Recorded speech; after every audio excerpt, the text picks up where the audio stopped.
Help! Actually, my parents. Yesterday, I was hit by a car driven by my MIL, Lorene, and was rushed to the hospital.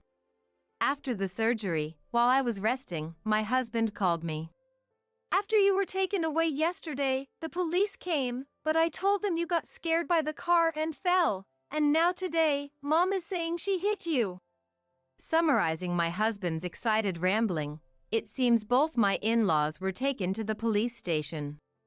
Indeed, yesterday, I was hit and injured by the car Lorene was driving.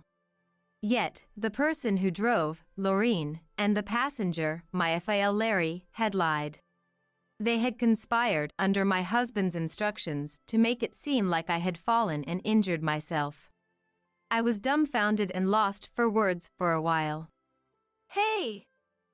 Are you listening? Anyway, you need to go and explain yourself that you just fell. These were the first words he spoke to me after I was rushed to the emergency. My anger reached its limit, and I decided to take revenge on my husband and in-laws. They must think I'll always do as they wish, but not anymore. That's when it hit me. Yes, this will surely prove that Lorene hit me. With my body still in pain, I reached for my smartphone again. My name is Alicia, 50 years old. Since getting married, I've been a housewife. I met my husband Colt in my 20s, in a typical office romance. He was assigned to take care of me when I joined as a new graduate. Even back then, my husband wasn't particularly handsome, nor did he have traits that were attractive to women. Of course, at that time, I didn't have any romantic feelings for him. I never once considered him in a romantic way, just diligently followed his orders every day. However, after working together for a while, he took a liking to me. He must have been happy to have a subordinate close in age, but gradually I realized it was more than that. Initially, I wasn't keen, but being flattered every day made me feel better. Thinking about it calmly, I don't know what he liked about me. But I got carried away by his sweet talk, and we ended up dating. Though we worked together for a while, about a year later, he proposed. I had no particular reason to refuse, so I accepted his proposal.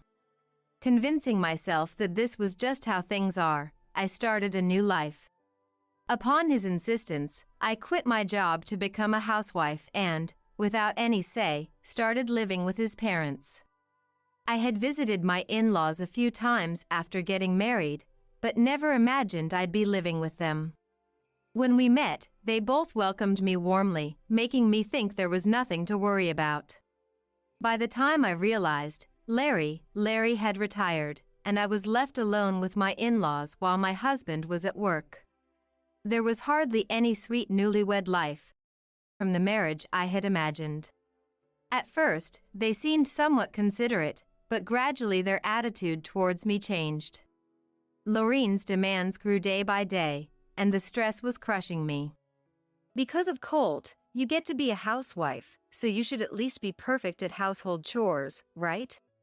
Every time something didn't please her, Lorene would scold me with delight.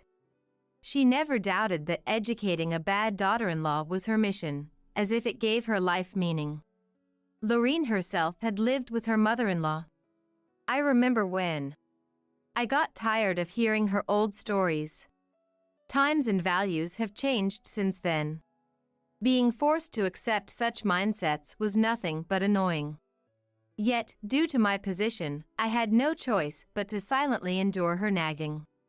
Lorene would go out to karaoke with friends of her age a few times a week, and it seems they would enjoy talking badly about their daughters-in-law. Strangely, my daughter-in-law is so competent. Is not what they brag about, but rather, such a terrible daughter-in-law is what they take pride in discussing. Hearing such stories, I wondered if I would end up like them someday, which made me feel gloomy. As for Larry, he wasn't on my side either. Though he didn't antagonize me as much as Lorene, he complained about my cooking almost every day. Today's seasoning is especially strong. Are you serving such unhealthy food because you wish the elderly would just disappear? He feels like an outdated man from a bygone era, clearly looking down on women. He often says things like women should be a certain way, suggesting women need to be more considerate and help without being asked. It's embarrassing just listening to him, laying out his idealistic views, thinking he can remain the same and act all high and mighty no matter his age. Larry seems more about boasting his views to me rather than harassing me, proud of his own thoughts. He'll never realize his mistakes and will just grow older in this manner. Just like those unpleasant in-laws you see in dramas. I've talked to my husband about them numerous times, but he always gives vague responses.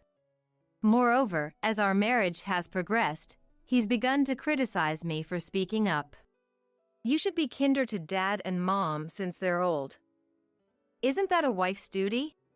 Like father, like son.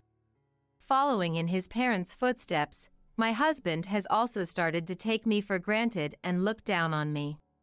He does nothing to help around the house when he comes back, just sits there as if it's the norm.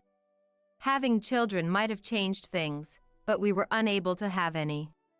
We tried fertility treatments until our late 30s, but it never happened. Right after we got married. When will I see my grandchild's face? Lorene would pressure me almost daily, asking.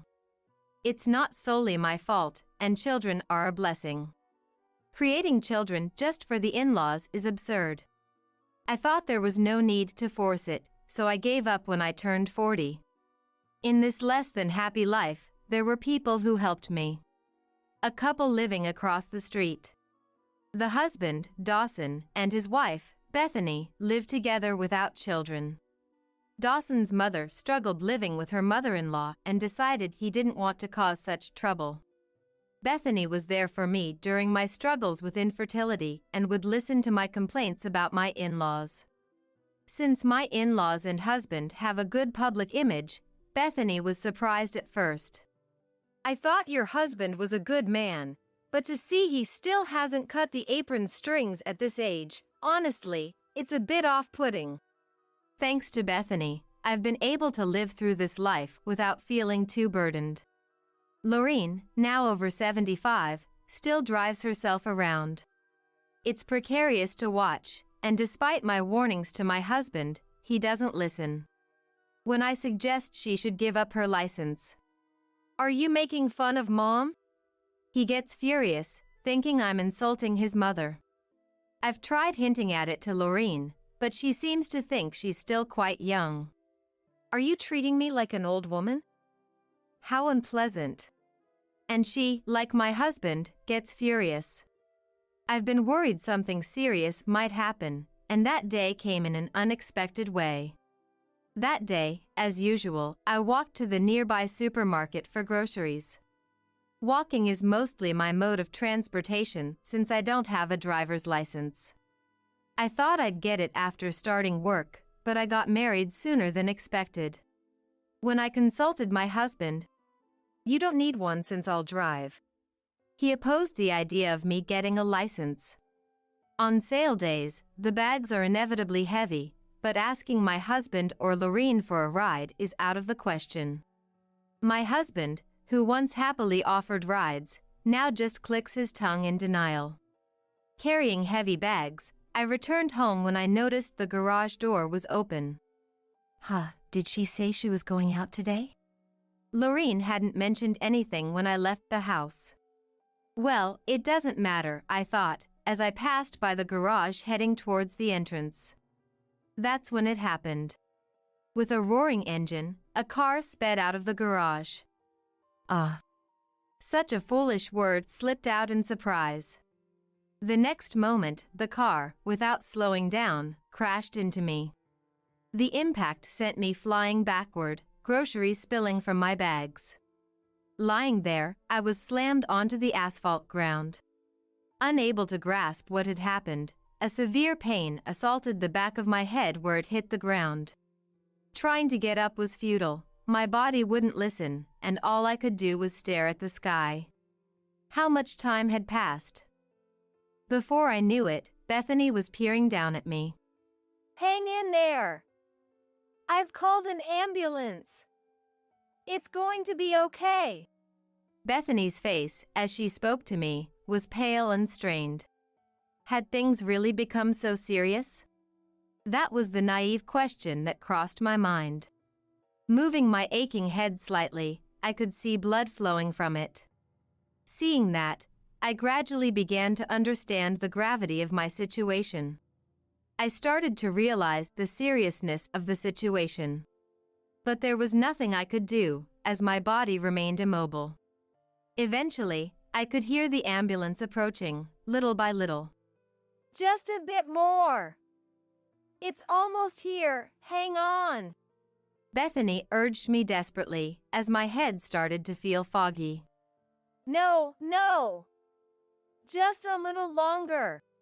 Contrary to Bethany's words, I closed my eyes.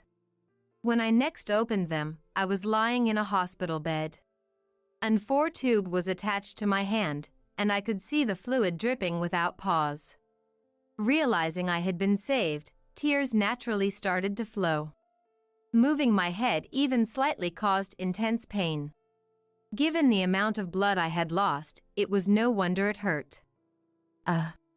Moaning on the bed, a nurse hurried over. You shouldn't move your head yet. There were so many things I wanted to ask, but I silently listened to the nurse's explanation. According to her, a day had passed since the accident. I had been rushed to the hospital by the ambulance team called by Bethany. I underwent surgery to stitch up my head and was saved.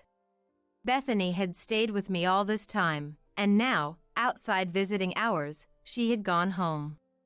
It seems she had also contacted my husband, but after conveying the surgery's success, that was it. My whole body ached, but there was no life-threatening danger, and I was told to rest for a while. Even so, I didn't want to do anything for the time being.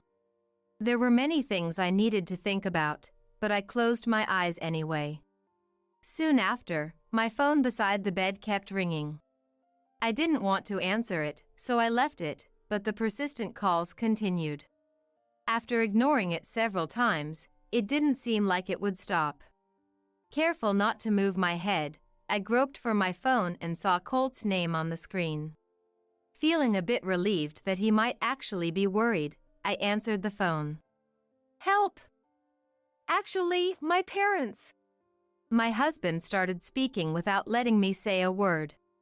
After you were taken away yesterday, the police came, but I told them you were startled by the car and fell.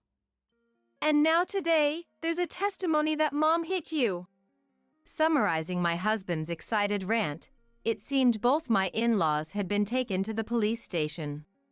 Indeed, yesterday, I was indeed hit and injured by the car Lorene was driving. Yet, the person who drove, Lorene, and the passenger, Myaphael Larry, had lied. They had conspired under my husband's instructions to make it seem like I had fallen and injured myself. I was dumbfounded and lost for words for a while. The car, fortunately, wasn't damaged. Dad wasn't hurt, but Mom twisted her neck a bit from the collision with you. And yet, it's unfair how the police are being one-sided. Unaware of my astonishment, he was worried about the car and his parents. How rotten can this family be? Since answering the phone, had he said even one word of concern for me? No, nothing. He was only worried about his parents being taken to the police, even going so far as to ask me, the victim, to prove their innocence. Hey! Are you listening? Anyway, you need to go and explain that you just fell. The number you have dialed is currently. Although my husband had been talking nonstop since the call connected, he was surprised by the first words I finally spoke. Eh? I then immediately hung up the phone. Afterward, calls from my husband continued for a while, but frustrated, I set my phone to reject his calls.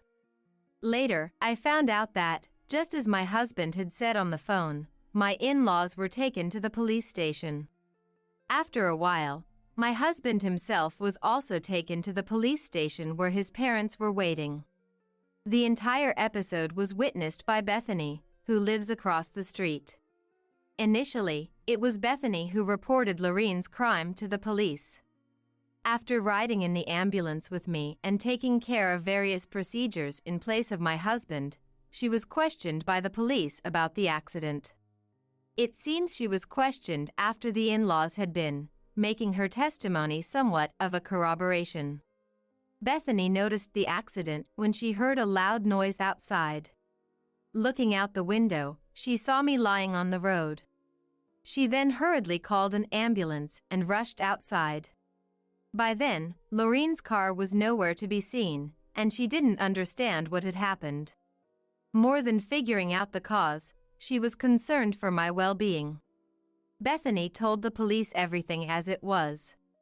However, the in-laws immediately denied any police suggestions that I might have been hit by a car. Feeling something was off, Bethany pondered for a while even after the police officer had left. After seeing my surgery through, she went home and discussed it with her husband, Dawson. Then, Dawson came up with an unexpected solution.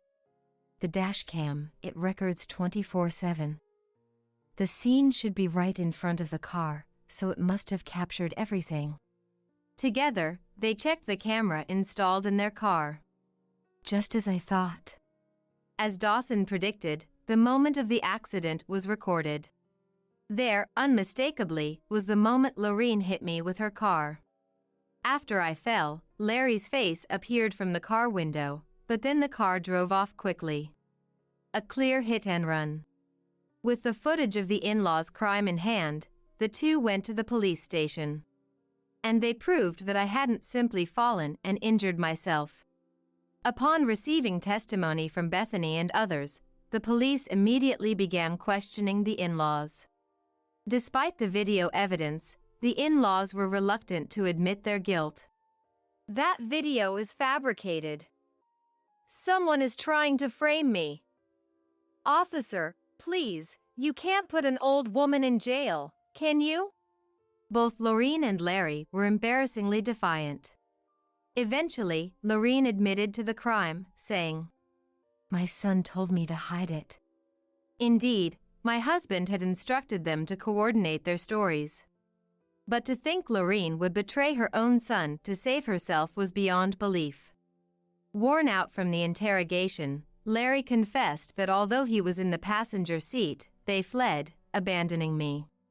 Upon their confessions, the police questioned my husband, who was also reluctant to admit his involvement. Then, a detective came to my hospital room. Your parents both claim they were instructed by their son to cover up the accident. Initially, they lied extensively, but this seems to be the truth. The detective proceeded with the conversation apologetically, considering my feelings. The car showed no significant damage or dents. If my husband had worried about damage to the car and had it repaired, that would constitute evidence tampering. However, my husband must have decided calmly that it wasn't necessary. Since then, I've had no desire to see my husband, who hasn't shown his face at all. I mentioned to the detective about the call from my husband during the in-laws' questioning. He had admitted to instructing his parents to align their stories. Hearing this, the detective sighed deeply. I don't know what to say. I can only imagine how you feel. The detective seemed to sympathize with me, having been betrayed by my family on top of suffering a serious injury. After a painful silence, the detective left the room. A few days later, as I was about to be discharged, the police contacted me again. Bethany, who came to pick me up from the hospital in place of my husband, drove me straight to the police station. There, the detective from the previous day greeted us. It turned out he was the same one who had heard the story from Bethany, and he led us together to a room. Inside, there were my haggard husband and in-laws. Alicia. As I entered the room guided by the detective, Lorraine suddenly began to tear up. I thought it was pretentious, but it seemed she was genuinely crying. Whether she felt relieved to see a family member or relieved to see me alive, I couldn't tell. We were shown to our seats and waited until Lorene had calmed down. We waited until Lorene regained her composure, comforted by a female officer. Finally calm enough to speak, Lorene, sitting next to Larry, who looked utterly exhausted, kept repeating, "I'm sorry." The specific agenda for the day was to align the details of the accident with me, the victim, involved. A screen was prepared, displaying the footage of the accident submitted by Bethany. As we watched, the detective progressed the conversation step by step. The in-laws answered the questions honestly, and I nodded in agreement, affirming the accuracy. The problem was whether my husband was involved. After hearing my story, his call history proved he had phoned me. Yet, he still claimed no recollection of instructing his parents, steadfastly denying his involvement.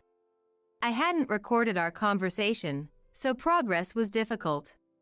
"You just want to bring me down too, you liar," my husband exclaimed at one point, becoming emotional despite the detective's attempts to calm him. "Please stop. Lying further will only lead to your regret. Do you really want to betray your mom and dad just to save yourself?" Lorene advised, but he wouldn't accept it. Feeling stuck, the detective intervened. "So, you're saying your parents provided false testimony to the police?" His words had a different weight than mine, silencing my husband. "Your mother running you over is clearly captured in the footage, acknowledged by both of your parents. But according to you, your parents are attempting to lessen their guilt by implicating you as a co-conspirator." The gravity of the detective's words made my husband's face contort. "Do you understand? Your parents' crime becomes even more severe," he continued, leading my husband to finally admit his guilt. In the end, I must have realized the gravity of what was happening.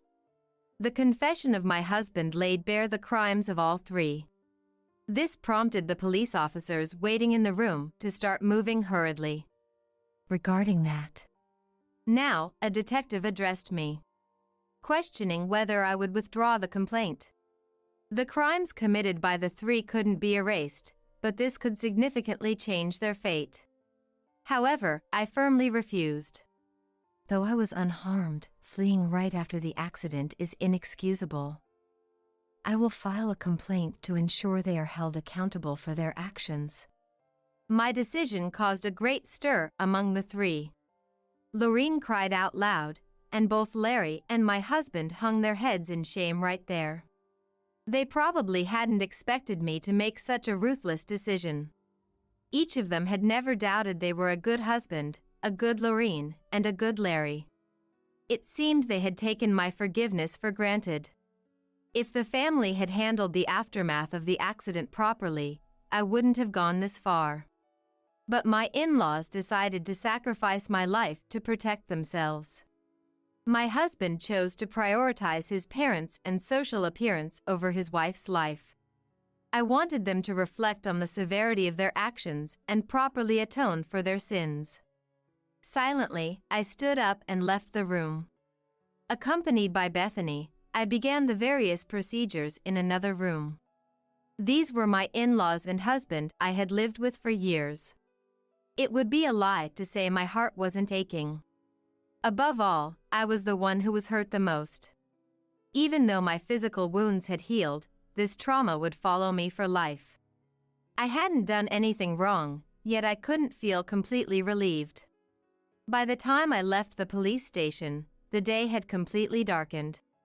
Bethany, considering my feelings, invited me to a dinner party as a celebration of my discharge. Grateful for my friend's thoughtfulness, I headed to Bethany's house. Warmly welcomed by Bethany and Dawson, we enjoyed a meal together. There, I laughed for the first time in a while. Both of them, while being considerate, treated me as usual. Even though the in-laws and husband who looked down on me were gone, I was now on my own. There were still legal proceedings and many things to do. Just thinking about it made me feel disheartened. But for that moment, I forgot all about it and truly enjoyed myself. After a delightful night, I decided to divorce my husband. There was no need to torment myself any further. It seemed he had learned a little from this incident, but I realized I couldn't love him anymore. I immediately signed the divorce papers and broached the subject of divorce with my husband. He initially seemed surprised at the divorce papers, but soon consented as if he understood. Unable to bear seeing my husband's pitiful state any longer, I left everything to my lawyer thereafter. The three faced criminal charges, and in addition, were ordered to pay me compensation in the divorce proceedings. Since the fault was on my husband, I received even more compensation from the divorce. Determined to leave my in-laws' house, I rented an apartment with the compensation from the divorce proceedings. I planned to start anew far away, but I decided to stay in the city I was familiar with. The reason I didn't move far away was because Bethany's husband, Dawson, ran a company. He invited me to help out at his company. Bethany was also helping with the work, and I thought it would be good to try it together. Although I had been invited several times before, I had given up due to what my in-laws and husband might say. Honestly, with the compensation from the divorce proceedings, I didn't need to work. But Bethany and Dawson were concerned about my well-being. Suddenly being alone, they gave me a purpose in life. Having spent decades as a housewife, working with a friend was very enjoyable. I was confused by all the new experiences, but they became a significant source of fulfillment for me. Thus, I embarked on a new life, and even more encounters awaited me. I ended up remarrying a man I met through work. I had told him about the divorce, but kept silent about the compensation until we got married. Yet, he didn't blame me. It's natural to be cautious after going through so much, he said with a smile. Past midlife, my life took a significant turn. I am probably happier and more fulfilled now than when I was younger. Despite being betrayed and hurt by those I had trusted for years, I grasped a greater happiness. Grateful to the friend and her husband who always extended their hands to me, I now step into a brighter future. The quiet of the room was shattered by the ringtone of a mobile phone. Grabbing the phone, the screen showed an incoming call from the daycare center attended by MIL Karen, causing a rush to answer. Hello, this is Barbara. What's the matter? Is something wrong with Karen? My hurried words, perhaps too fast, seemed not to be fully understood by the staff on the other end, who, instead of answering my question, began explaining the situation. Actually, Karen has become quite ill. She's running a high fever, so we wanted to inform you. We can only provide first aid here. A fever, got it. I'll be there right away. I immediately left the house and drove to the hospital. Luckily, by the time we arrived at the hospital, it seemed that the foreign medication had helped, and Karen's condition had stabilized. Bringing Karen back home, now with her fever somewhat reduced, we found ourselves unable to unlock the door, the key wouldn't turn, and we were both utterly baffled. Ringing the doorbell, my husband John eventually appeared. Oh, you're back? I changed the locks, couldn't stand the smell anymore. I've made it so you and Mom can't enter the house anymore. Sleep in the garden or park. Cut it out. Karen's running a fever. I need to get her to bed, so open up. John continued to mutter like a scolded child. My anger reaching its breaking point, I pulled out my mobile phone and called someone right then and there. That's enough. Just remember, I won't be there when you regret this. Huh? Save your sleep talk for bed. I'll never regret it. John, with a sneer as if mocking Karen's fever and my desperation, spat those words and slammed the front door shut, locking it with force. Barbara, Could you grab that sauce for me? Sure, Karen. Sorry to always have you help with cooking. It's okay. This is about all I can help with anyway. At 30, after breaking up with my then boyfriend, I spent months unable to forget him, dragging the weight of our past in my heart, thinking perhaps a new encounter in a pub might help me move on. The cycle of drinking to forget him for even a moment, only to spiral into pessimism, was relentless. Returning to the home I shared with him, where his belongings still remained, only brought the loneliness surging back. Yet, there was this one day. As usual, after work, I went to the pub alone, trying to fill the void inside me with a drink. The place was getting crowded, and a server asked me, "Would it be all right if we seated someone else at your table?" Feeling lonely drinking by myself, I agreed. Looking back, had I refused that day, I'd probably still be single and drinking alone right now. It was John who, by chance, was also at the pub and, with no seats available, ended up joining me for a drink. "This place is always bustling, isn't it?" Truly. Do you come here often for a drink? "No, actually, it's my first time. I saw you from outside, and when I entered, they happened to seat me at your table by chance." Even as I wondered if such dramatic encounters were even possible, I found myself enjoying drinks and conversation with John. As we shared our hobbies and work grievances, we clicked and exchanged contact information, heading to another pub together. The conversation never dwindled at the next pub, and as we drank, I thought how nice it would be to have someone like him by my side. Naturally, the talk shifted towards relationships. When I mentioned I had broken up with my boyfriend about 6 months ago, John shared that he too had ended a relationship about a year ago and was feeling the loneliness. Finding we had not only hobbies and job frustrations in common, but even our romantic pasts, I felt a sense of fate in meeting John. Under the dim lights, I took a leap and confessed to John, who I had just met that day. John looked surprised at first, but then looked straight into my eyes and accepted my confession. That was the beginning of what led to our marriage. We started living together at John's place with the intention to marry and got married 3 months later. Now, it's John, Emil, Karen, and I living as a family of 3.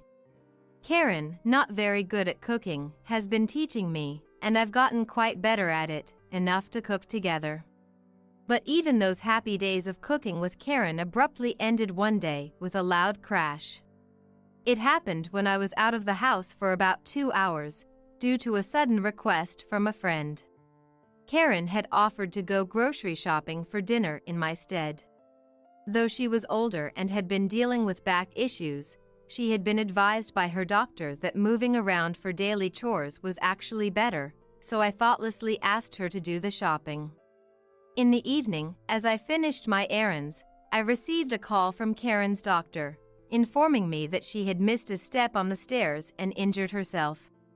I also informed John, but he was too busy with work and couldn't make it within visiting hours, so I went to the hospital alone.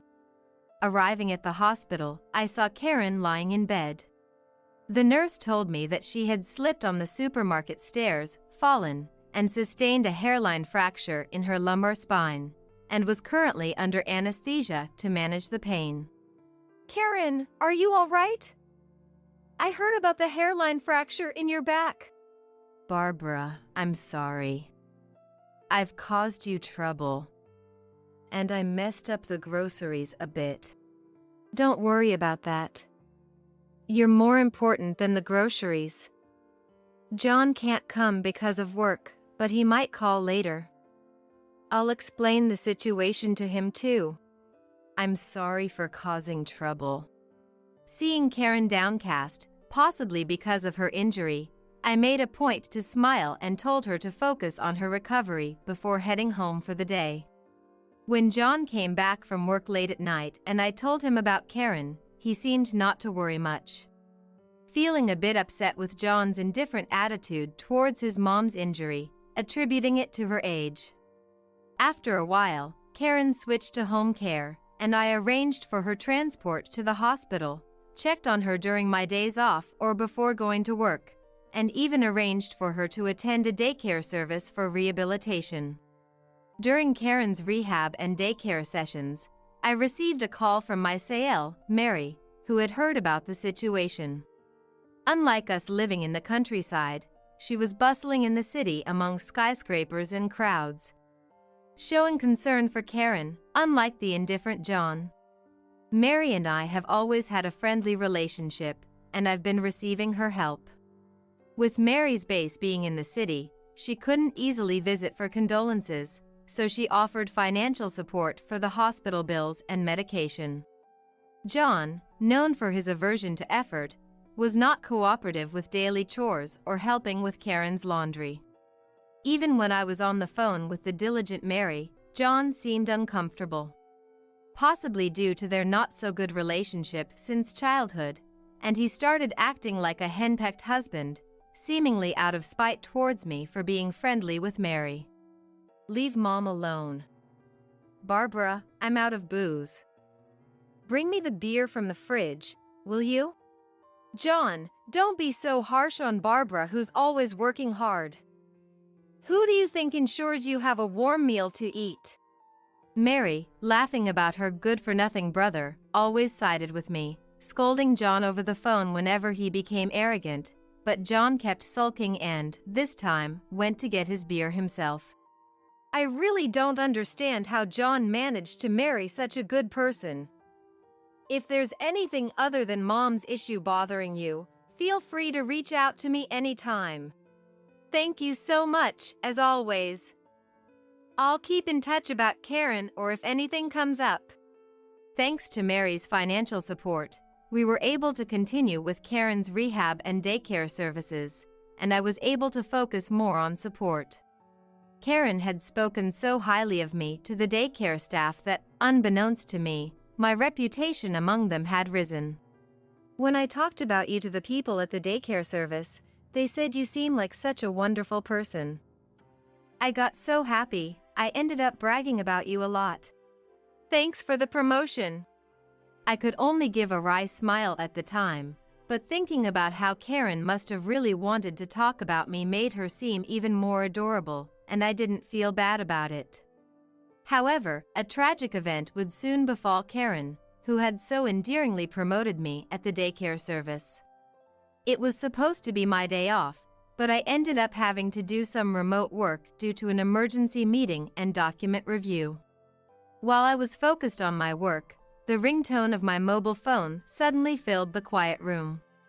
Picking up the phone, I saw an incoming call from the daycare service Karen attends.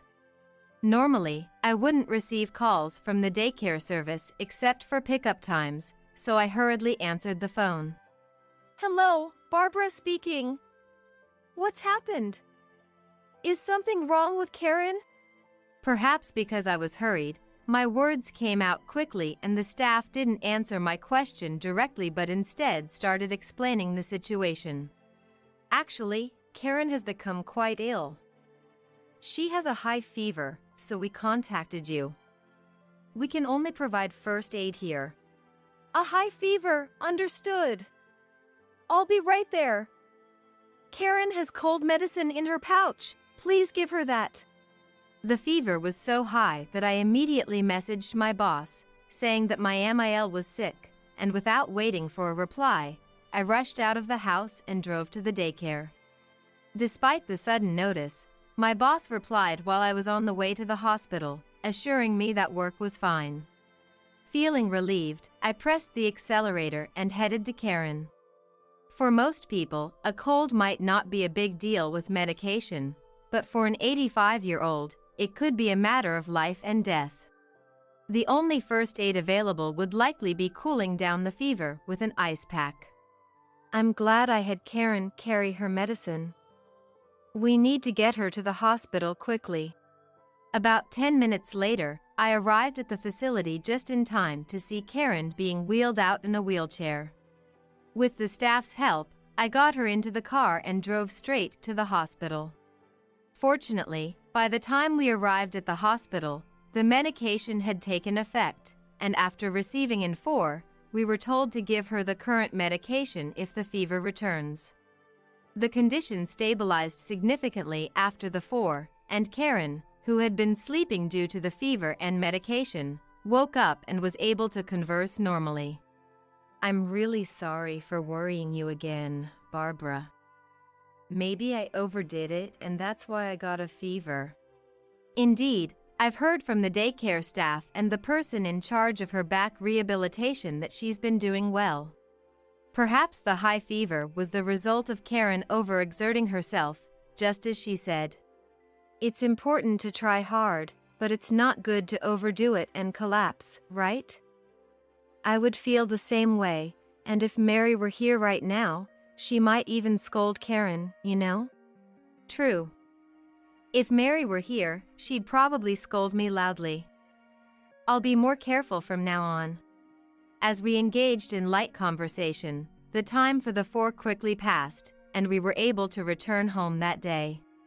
Bringing Karen, whose fever had somewhat subsided, home, we found ourselves unable to unlock the door, completely puzzled as the key wouldn't turn at all. Seeing the lights on inside, it was clear John had already returned home. I rang the doorbell and tried to let us in through WhatsApp, indicating we were outside. John, noticing the doorbell, came to the entrance with the chain lock still on, showing his face unnaturally. Oh, you're back? Why is the chain locked? Karen has a fever. Hurry up and unlock the door. And why won't the key fit? Don't talk all at once. I changed the locks. Couldn't stand the smell anymore. Made it so you and Mom can't enter. Sleep in the garden or park. What? That's something a child would say. Cut it out. Karen has a fever. I want to get her to bed, so open up. John, please open it. Noisy, I'm fed up with being disregarded by Mom, who never acknowledges how hard I try, always siding with Barbara and Mary.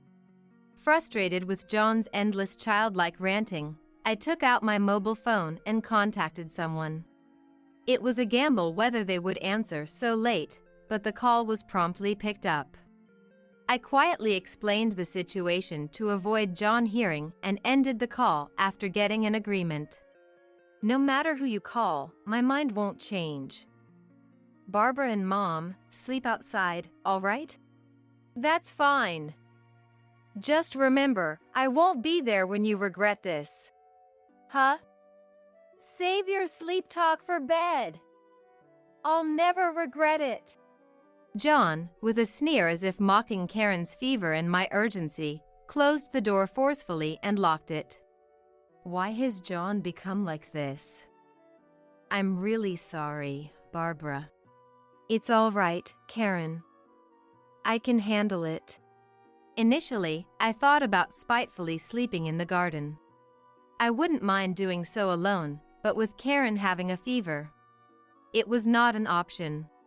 Sleeping in the car was a possibility, but prioritizing Karen's health, we returned to the hospital, where Karen could stay overnight as an inpatient. After dropping Karen off at the hospital, I decided to spend the night at an internet cafe located about 5 minutes away by car. The next day, feeling utterly unrest and even more exhausted due to the unfamiliar environment, I went to pick up Karen. Considering our precarious lodging situation, I remembered Mary's offer to consult her anytime and immediately contacted her. He must be fed up with us and trying to drive us out of the house. Unable to win by argument, he resorted to drastic measures. It must be his intention to drive out Mom, changing the locks and all. By the way, where did you sleep? I managed to have Karen stay at the hospital for the night, and I stayed at a nearby internet cafe. But since we can't return home, I was wondering what to do next. Discussing the difficulty of recuperating in unfamiliar environments with a sick Karen, Mary astonishingly offered to help by introducing us to a hotel run by her acquaintance. I'll take care of the costs, just stay there for now. I'll finish up my work as quickly as I can and come over. With that, Mary, citing work commitments, ended the call and sent the hotel's location. For a moment, I wondered if it was okay to rely on Mary to this extent, but considering Karen's situation, there was no room for hesitation. I decided to pick up Karen and head to the hotel. Karen's condition had improved since spending a night at the hospital, though she still had a slight fever and was advised to continue taking her medication and rest. She likely never imagined she would experience such a high fever at over 80 years old. Despite appearing cheerful, I knew we were pushing her limits. Barbara, were you okay last night? Where did you sleep? It's fine. I stayed at a nearby internet cafe. More importantly, Mary has arranged for us to stay at a hotel run by her acquaintance, so we're sorted for accommodation now. Knowing that Mary had arranged for a hotel stay seemed to reassure Karen a bit, and we got into the car headed for the hotel. Luckily, the hotel was only about 15 minutes' drive from the hospital. Mentioning Mary at the reception, it seemed they were already informed, and we were promptly shown to our room. The room we were given was surprisingly the most luxurious one, so grand that we wouldn't have easily afforded it even as regular tourists. While grateful, I couldn't help feeling somewhat guilty for the extravagance. Exploring the opulent interior in awe, a woman came into the room. It turned out she was the owner, a longtime friend of Mary's since high school, and they had even once competed for the same man, she shared with a sense of fun that suggested a deep friendship. After explaining to Karen that we had been driven out of our home by John and to rest after the stress of moving, I decided to try contacting John again. Hoping that his actions might have been impulsive due to being drunk, I dialed his number, harboring a faint hope for an apology. However, the mobile phone was off and unreachable. Resigning to wait for Mary's arrival, I focused once more on caring for Karen. 3 days later, in the afternoon, the owner came to inform us of Mary's arrival. Karen, Mom, sorry for being late. After a brief chat with the owner at the hotel entrance, Mary came to our room and brought us snacks. While enjoying coffee, I explained in detail what had happened. Locked out. We have no idea what John is doing inside the house or the current state of the home. Didn't we install a fall prevention rail or a camera by Karen's bed for emergencies? Remembering the camera I had installed for checking via mobile phone, I quickly took out my phone to view the current footage. The camera successfully displayed the room's image, allowing us to see inside the closed-off house. There were several cameras, each placed as hidden cameras in Karen's bedroom and other rooms she would use. Naturally, Karen's bedroom showed nothing, and there was nothing of concern in the toilet or washroom either. Watching the footage and checking for anything captured became oddly enjoyable despite the circumstances. The camera view switched to the entrance, and Mary suddenly pointed out something on the screen, asking us to pause. "Isn't that Barbara's coat?" Pointed out by Mary was a trendy, expensive-looking coat. No, I don't own such an expensive coat. Plus, I always put my coats back in the closet, so it's strange for one to be at the entrance. Does this mean it belongs to someone else? Let's check the footage from areas we haven't seen yet. Switching to the living room footage as per Mary's instruction, we saw John and an unknown woman eating together like a couple. The camera also recorded audio, and from their conversation, it was revealed that the woman's name was Elizabeth and that she was having an affair with John.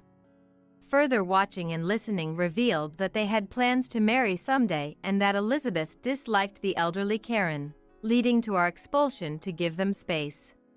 What is this? Kicking out Karen and Barbara, only to have his affair partner over.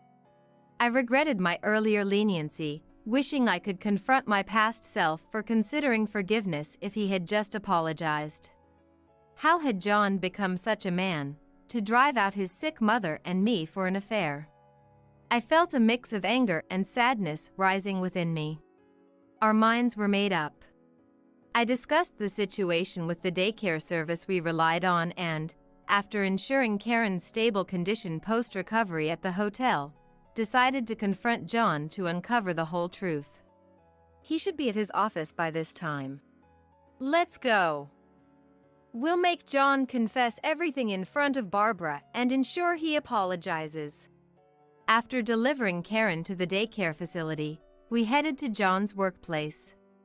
Claiming to be John's wife, I proceeded to his department, maintaining my dignity as his spouse. Excuse me, I'm John Williams's wife. I've come to deliver something he forgot.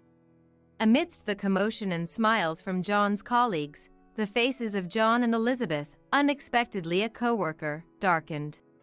Successfully infiltrating, Mary and I first called John out alone, and then using his mobile phone, invited Elizabeth to discuss matters at a cafe. Sitting across from each other, John and Elizabeth opposite us, we ordered coffee. No one drank, and in the ensuing silence, an eerie atmosphere enveloped us. Reaching her limit with the tense atmosphere, Mary presented the infamous footage as evidence of the affair to both of them.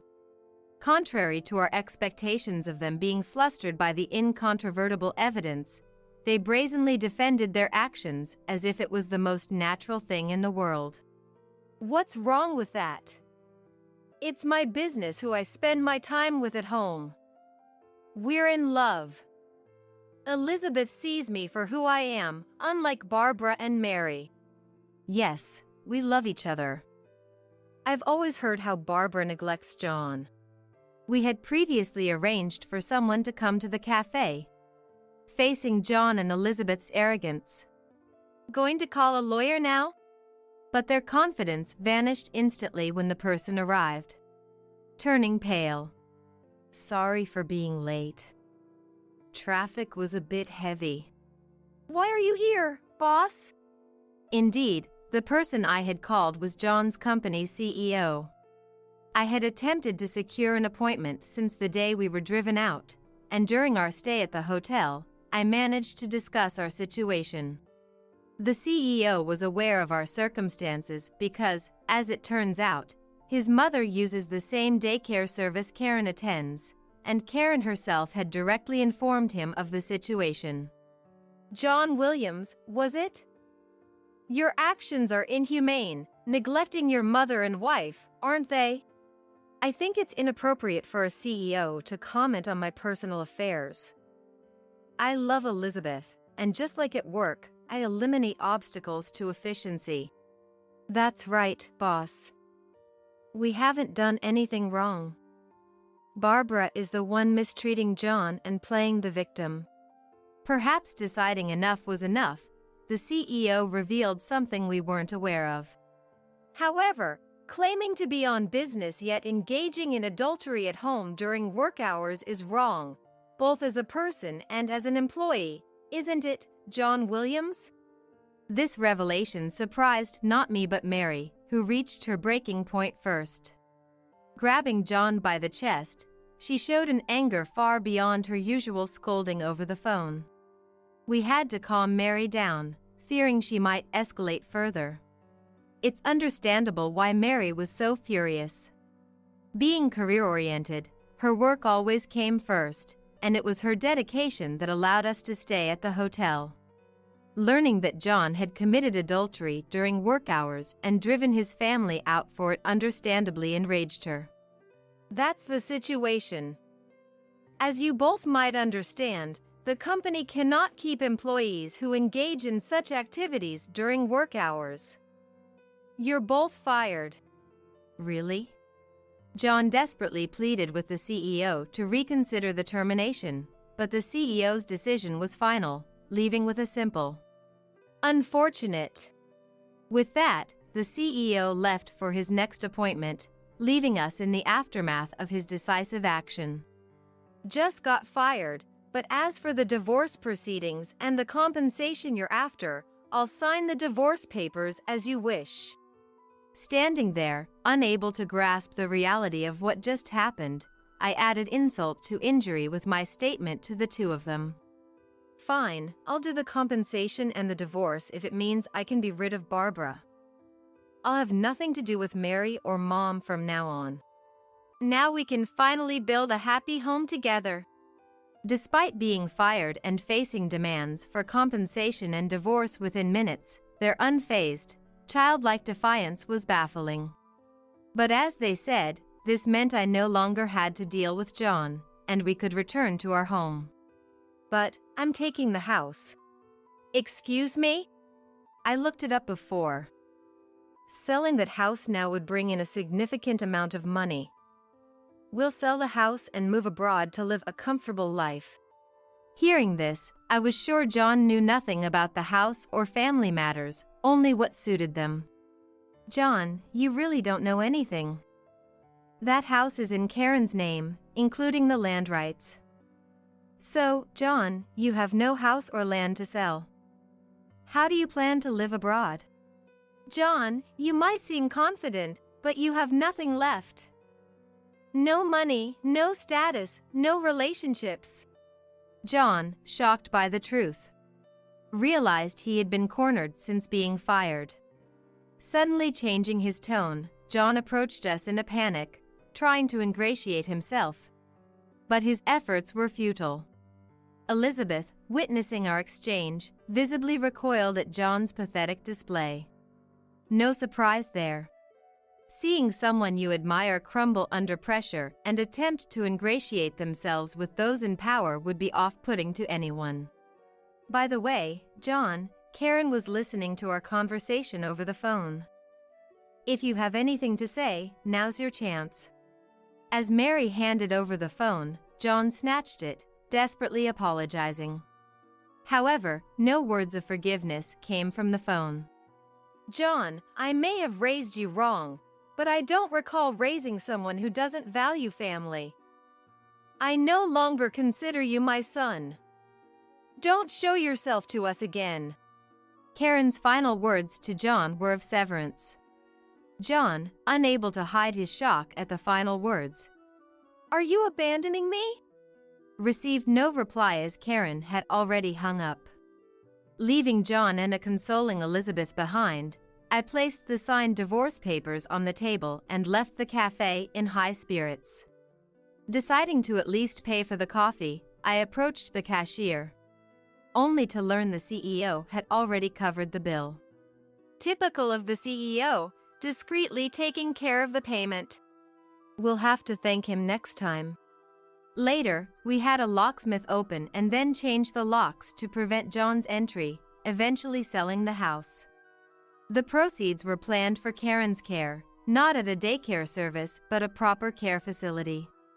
After being fired, John and Elizabeth managed to convince Karen to speak to the CEO, leading to a 1-month suspension instead of termination, allowing John to return to work. However, rather than work earnestly, the two found themselves in financial difficulties and eventually dipped into the company's funds, which was discovered during a tax audit, resulting in John's dismissal. This betrayal was complete, not just to Karen but also to the CEO who had given him a second chance. Along with this, rumors of driving Karen out to live with his affair partner spread quickly, and feeling uncomfortable, John and Elizabeth ended up separating. John even reached out to me and Mary, hoping for assistance in some way. Needless to say, we wanted nothing to do with him, setting all communications to ignore, completely cutting off contact. Without anyone's help, John and Elizabeth struggled, unable to secure interviews for new jobs, likely due to rumors of their misconduct.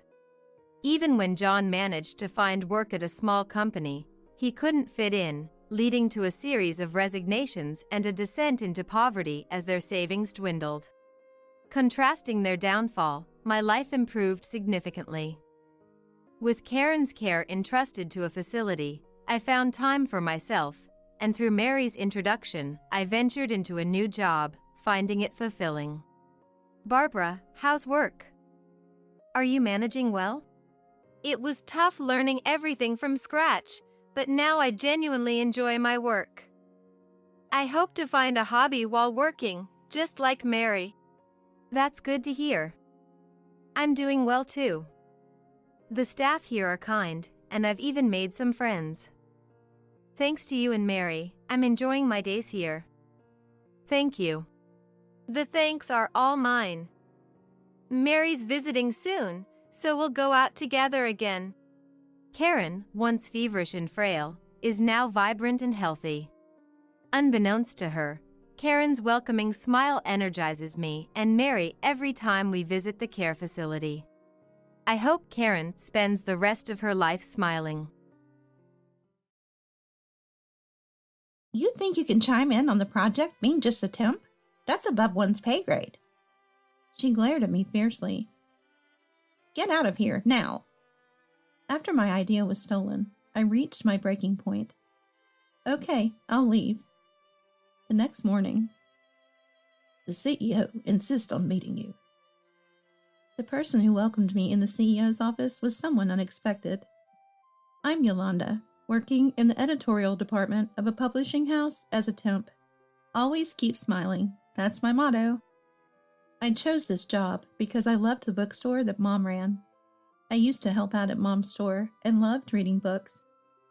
Mom often recommended books to me that were a bit too challenging for a primary schooler.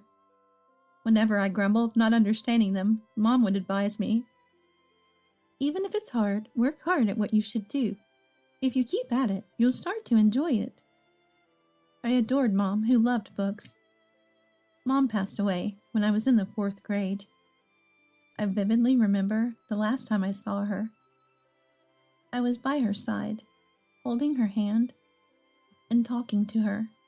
She whispered, "Yolanda, you came."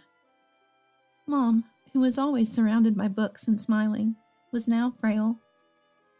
As I started to cry loudly, Mom smiled faintly and said, "Don't cry. Please smile for me."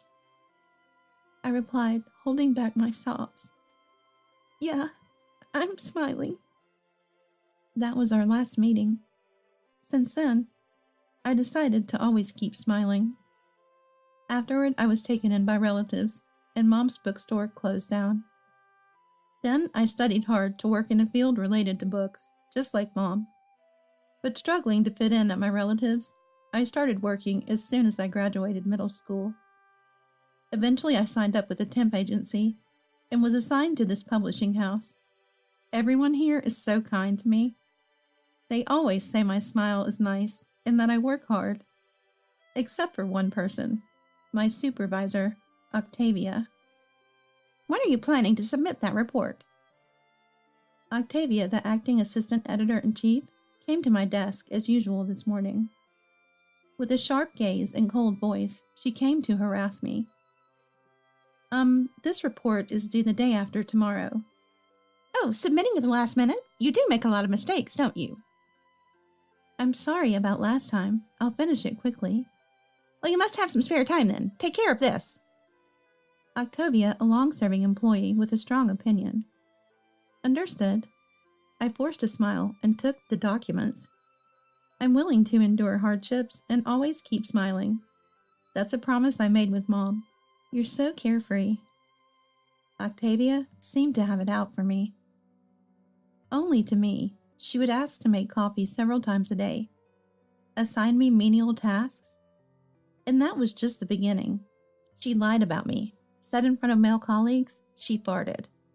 She would bump into me in secluded places, whispering, "Drop out," or "Ugly." She never harassed me in public, but was harsh and approached me just to make mean comments. Most employees, intimidated by her sharp tongue, didn't know about her more sinister side seen only when she was alone with her target. To them, she was just a somewhat mean supervisor. Additionally, Octavia once had a very close relationship with one of our senior executives. That's why no one could really stand up to her. After a busy morning, I took a sigh of relief during lunch break. When I returned to my desk, I was quickly summoned by the EIC. "Did you call for me?" There, the EIC and Octavia were waiting. About this document.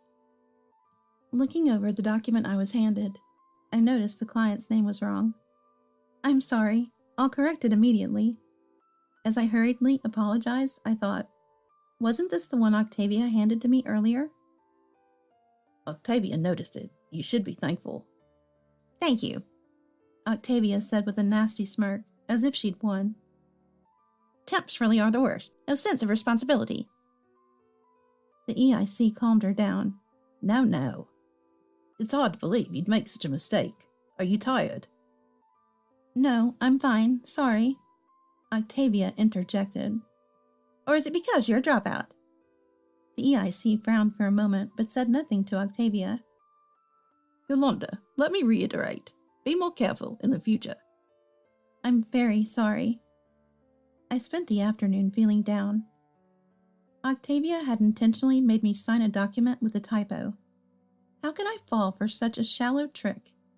I felt so foolish. I bit my lip hard, holding back tears.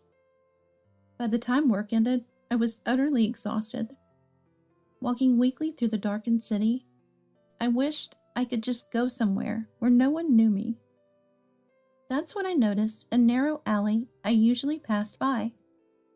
Looking closer, I saw a neon sign reading, "Used Books," far down the alley. I had never noticed a used bookstore here before. I wanted to be surrounded by books again, to leisurely pick one up. As if beckoned, I walked down the narrow alley. The store was smaller than I expected. The automatic glass door read "Used Books," let light spill into the alley. The modestly sized bookstore was packed with tall shelves and an array of books. Welcome. Entering the store, an elderly man who seemed to be the owner greeted me from behind the register. A stylish and dandy old man, in an unexpected place, a small alley's used bookstore. I was a bit taken aback. Hello.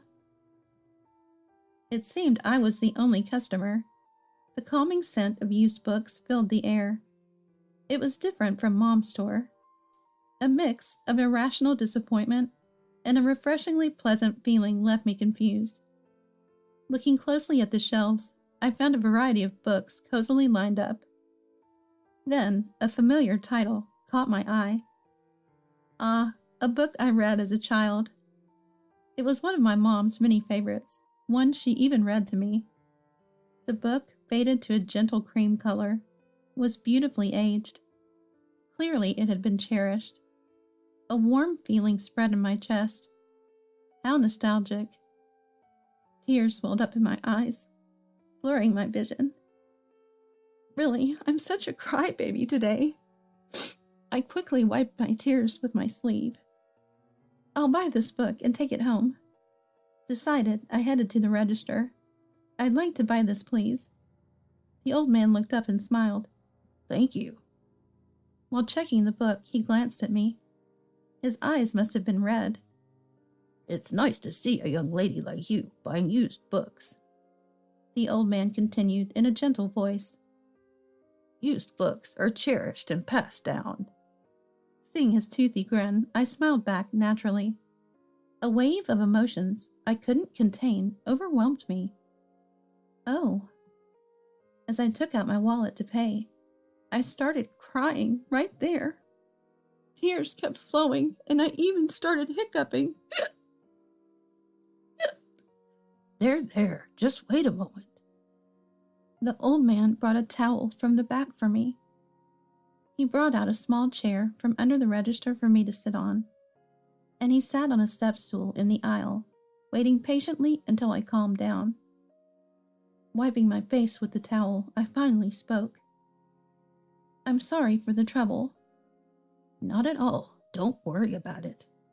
Thank you. The old man introduced himself as Garrett Powell. The used bookstore was Mr. Powell's, started when he was younger.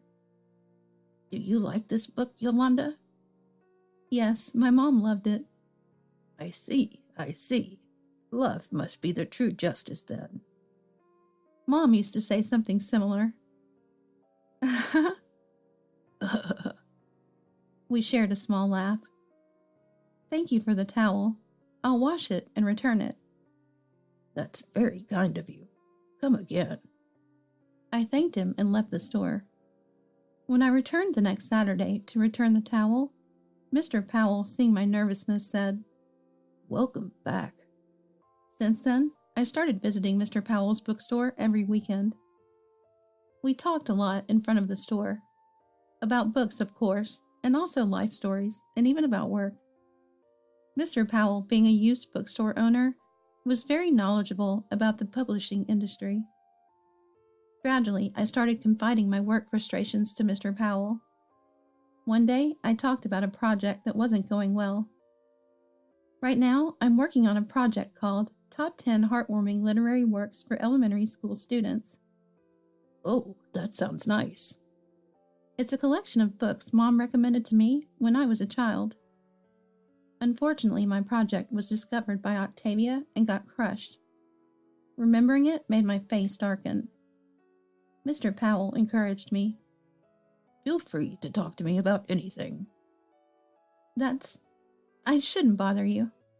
While saying this, I unintentionally opened up about not being able to become a full-time employee and the harassment I was receiving from Octavia.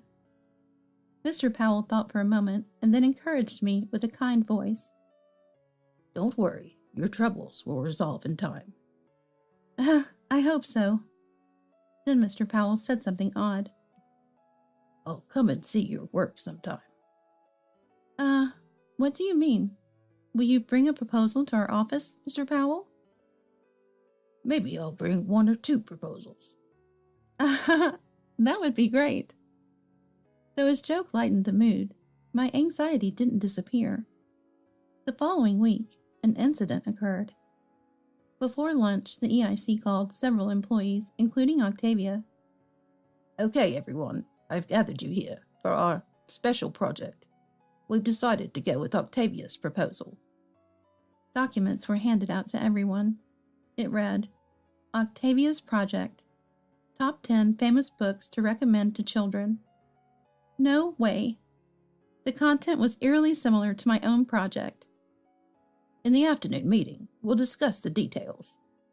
Wait a minute, that project is mine. Some were shocked. Others awkwardly fell silent or quietly returned to their work. Octavia laughed mockingly. I always knew she was odd. Her tone was full of disdain. I have proof. I rushed back to my seat, searching through my drawers. There should have been a presentation document. Why? Why can't I find it? It's not here. I thought the file was on the company computer. I hurriedly checked the folders, but the file was gone. The EIC approached me, speaking cautiously. Calm down, okay? I clenched my teeth in frustration.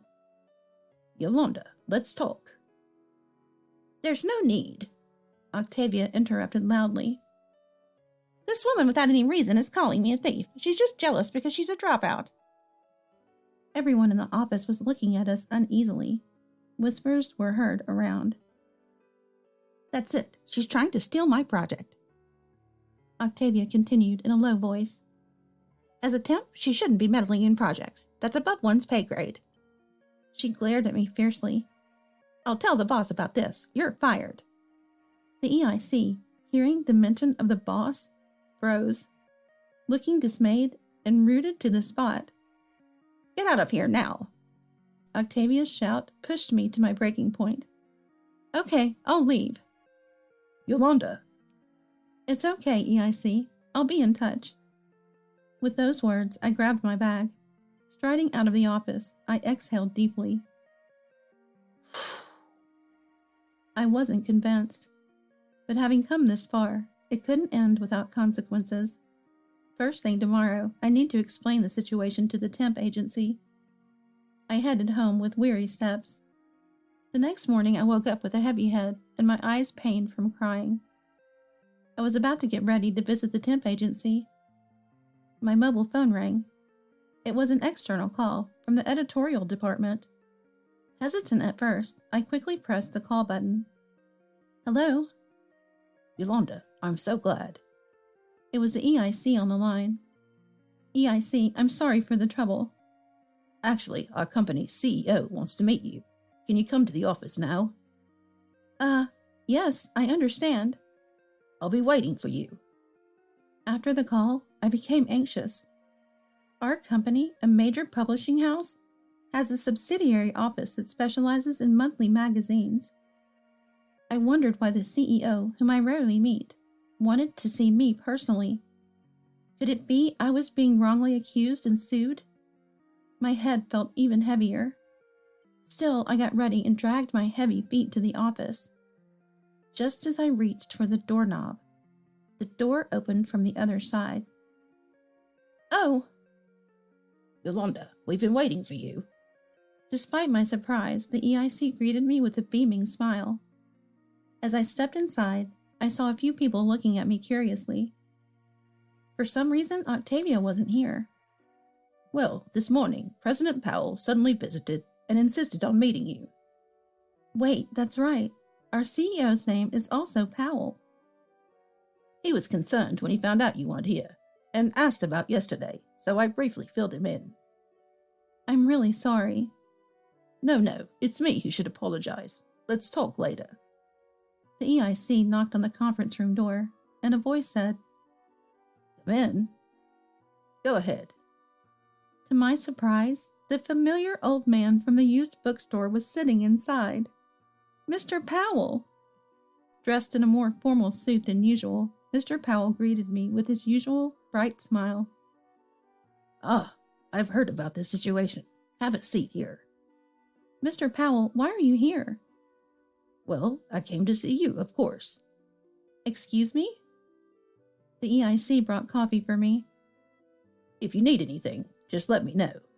He bowed deeply and left the room.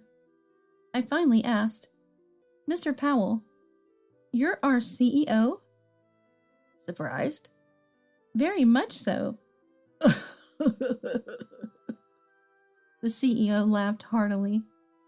President Powell explained that he had maintained the small, used bookstore he started with his wife when young, even as his publishing company grew into a large enterprise.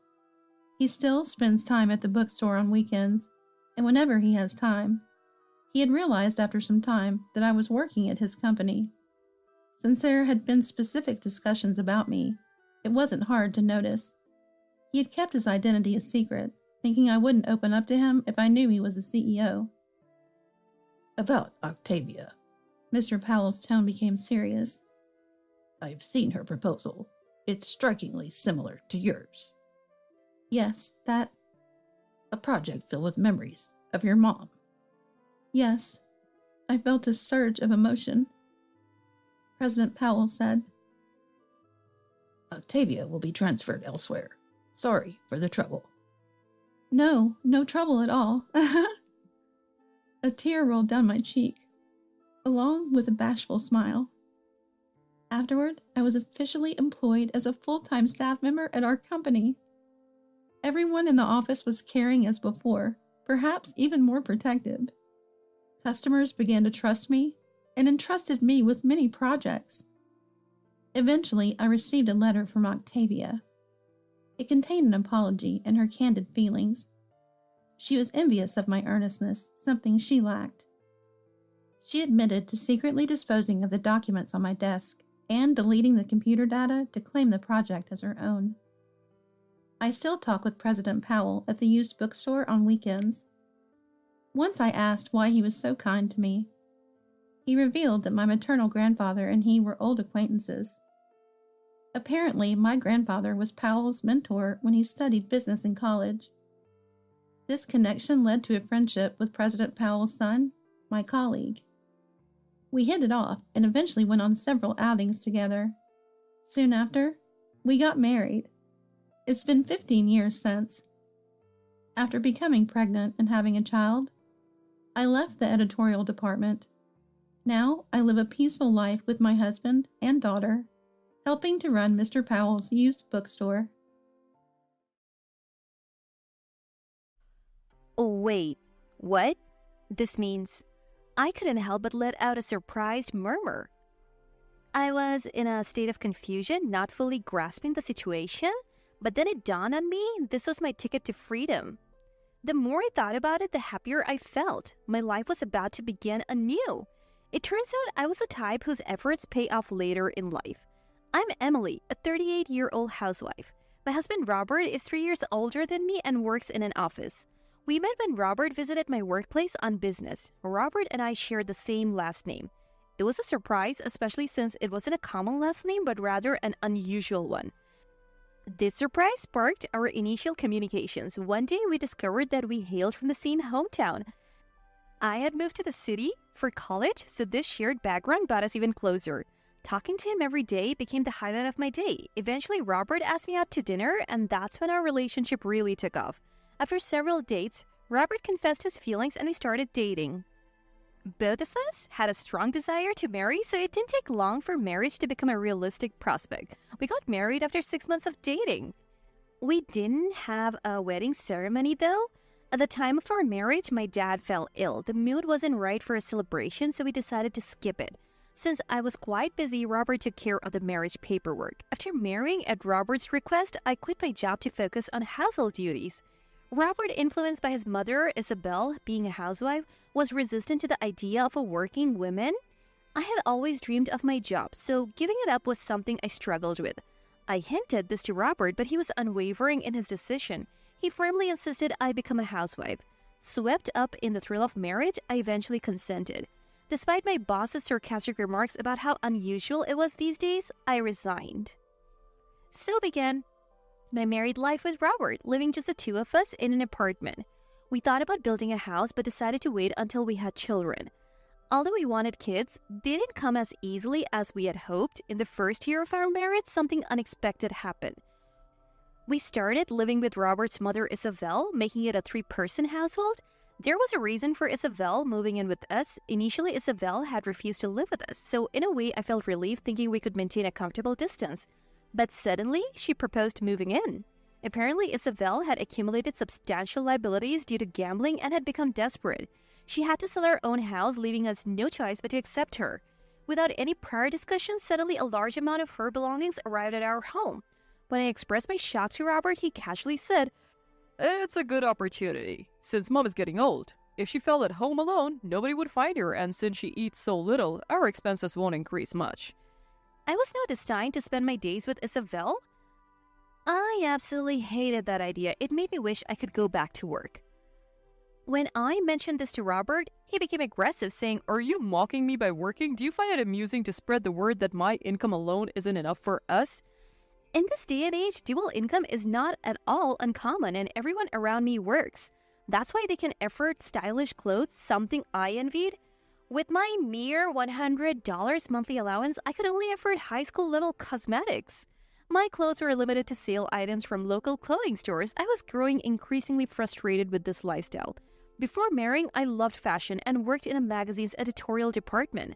Since getting married, I hadn't been able to wear the clothes I liked. I wasn't even trusted with the household finances and was handed $100 a week.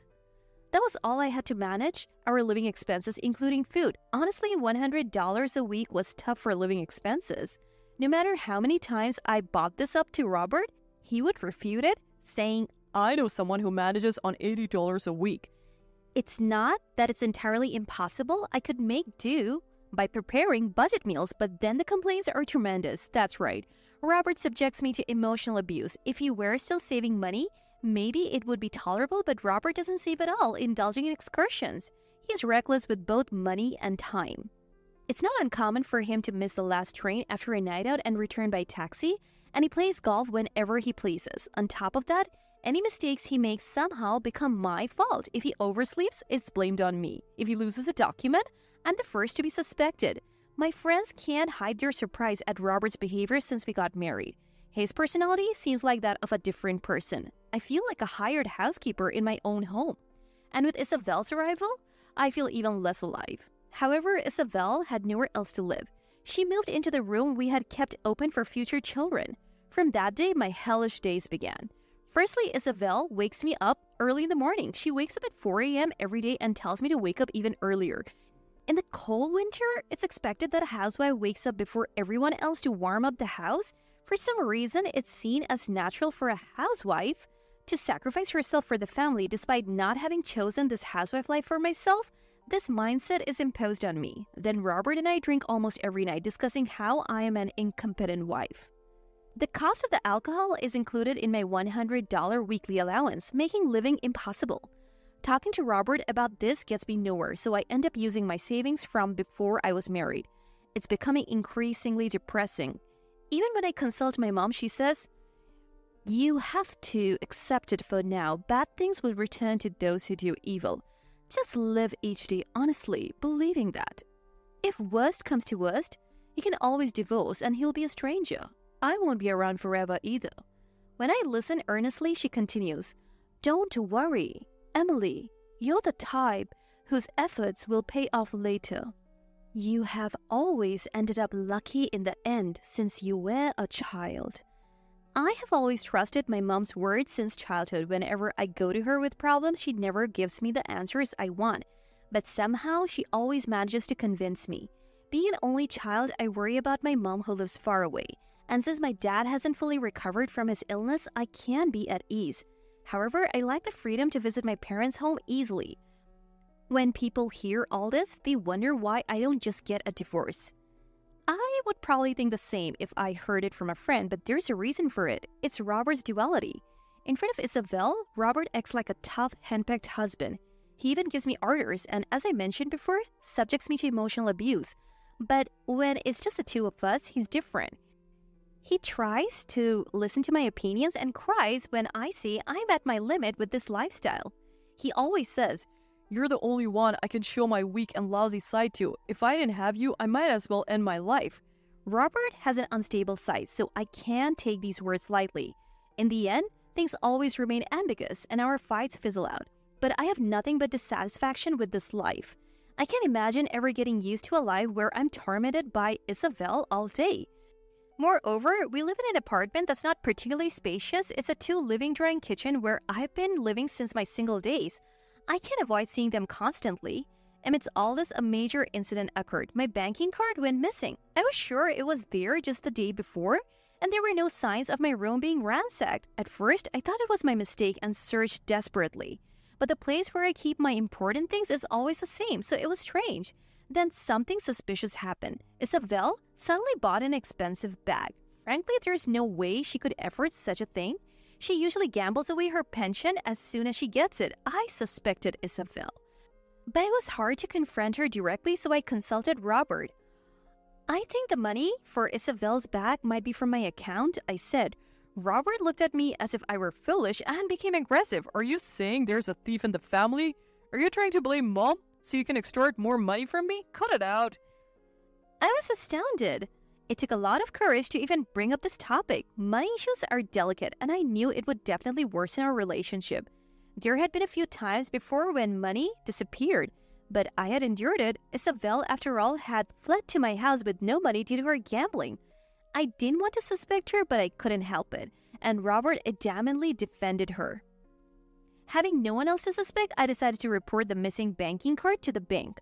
I had no intention of making a big deal if she had just told me honestly, but now I had no choice.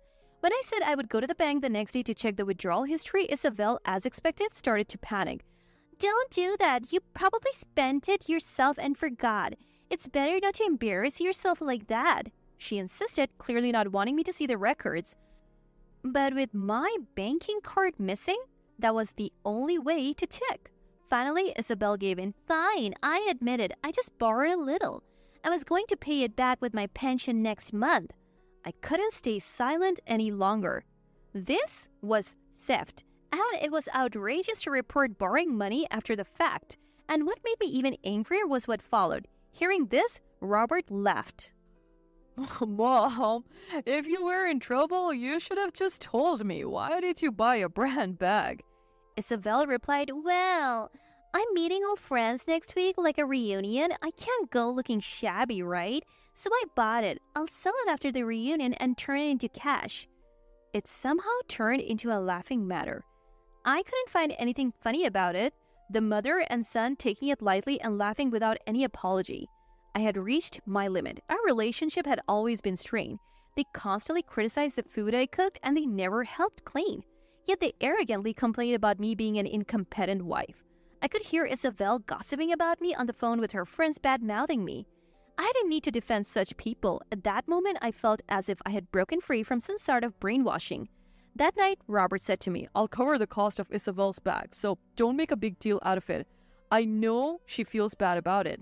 That gave me goosebumps. His attitude was so different, it made me suspect he had a split personality.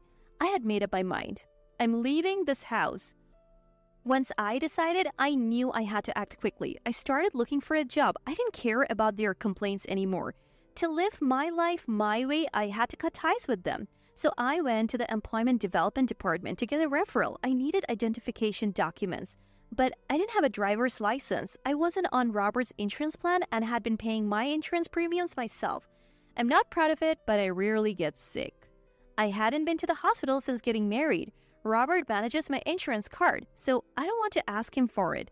This is because I'm planning to tell him only after I've secured a job. So I went to get my residence registration. Looking at the residence registration, I was shocked. Wait, what? This means my voice escaped me unintentionally. For some reason, I was still listed as unmarried. The address was correct, our current apartment, but it was originally my apartment. So there was no need for an address change. Confused by the situation, I couldn't quite understand what was happening. I impulsively asked the municipal office staff, "Does this mean I'm not married?" The staff responded with a troubled expression. Understandably so, they had probably never been asked such a strange question before. But once it was confirmed, the situation changed completely. I could be free. I looked over the document again and again, feeling happy. Could such an unbelievable miracle really happen? My life was about to begin, a new start for my life. I returned home from the municipal office feeling light-footed and quickly arriving home. As soon as I got home, Isabel demanded, "I'm hungry. Make dinner quickly." I no longer needed to do that. In fact, I never needed to. But if I left now, Isabel's lack of understanding would just be annoying. So I decided to wait until Robert came home. I served Isabel some reheated convenience food which she ate while complaining. Everything about them felt repulsive now that I realized they were strangers. That night, I told them I had something to discuss and asked for their time. Robert said to me, "Unlike you, Emily, I'm tired from work. Can't this wait for a day off? Don't make me fit into your idle schedule." He spoke with an air of annoyance. Isabel joined in. "Exactly. It's probably some trivial matter anyway. Make it quick. I don't want to waste even 5 minutes on you." She glared at me. Their attitude was only acceptable for now. For me too, it was a waste of time, so I got straight to the point. Let's get to the main topic. This house is under my contract. Both of you need to leave. They were stunned. Then Robert laughed. Wait, Emily, did you hit your head or something? What are you talking about? You know Mom has already sold her house, right? What are you saying? That you will make Mom homeless? Are you out of your mind? He laughed, but his eyes weren't smiling. Isabel also retorted, "How dare you say that? You're only able to live because Robert works and you can't even be grateful? If that's the case, you should be the one to leave." Robert and Isabel clearly didn't grasp the situation. So I decided to explain everything from the beginning. I asked Robert, "Was there no issue with the marriage application?" He claimed ignorance when I revealed it wasn't processed. Isabel turned pale. But Robert still didn't understand. He said to me, "I think they mentioned something, but I didn't want to hear it, so I left. But it's the city hall's fault for not processing it, not mine." Again, it happened. His usual habit of blaming others. I can't deal with it anymore. Isabel then said to me, "It's not too late, right? Just submit the marriage application again. You have it, don't you?" I replied, "I have been taken for granted too much. There's no way I'm going to marry now, especially not in such a foolish way. And this apartment is in my name. You two are just parasites. That's why I'm telling you to leave." Realizing what I meant, Isabel got angry. "You are committing marriage fraud.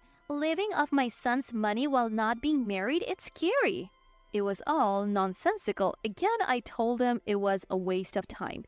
Finally understanding, Robert said, "I get what Emily is saying. Maybe Mom has been too harsh on Emily. Mom should leave and we'll start over. I'll pay for Mom's moving expenses." Unexpectedly, they started falling out. Isabel retorted, "This mess is because of you, Robert. You are irresponsible. It's your fault."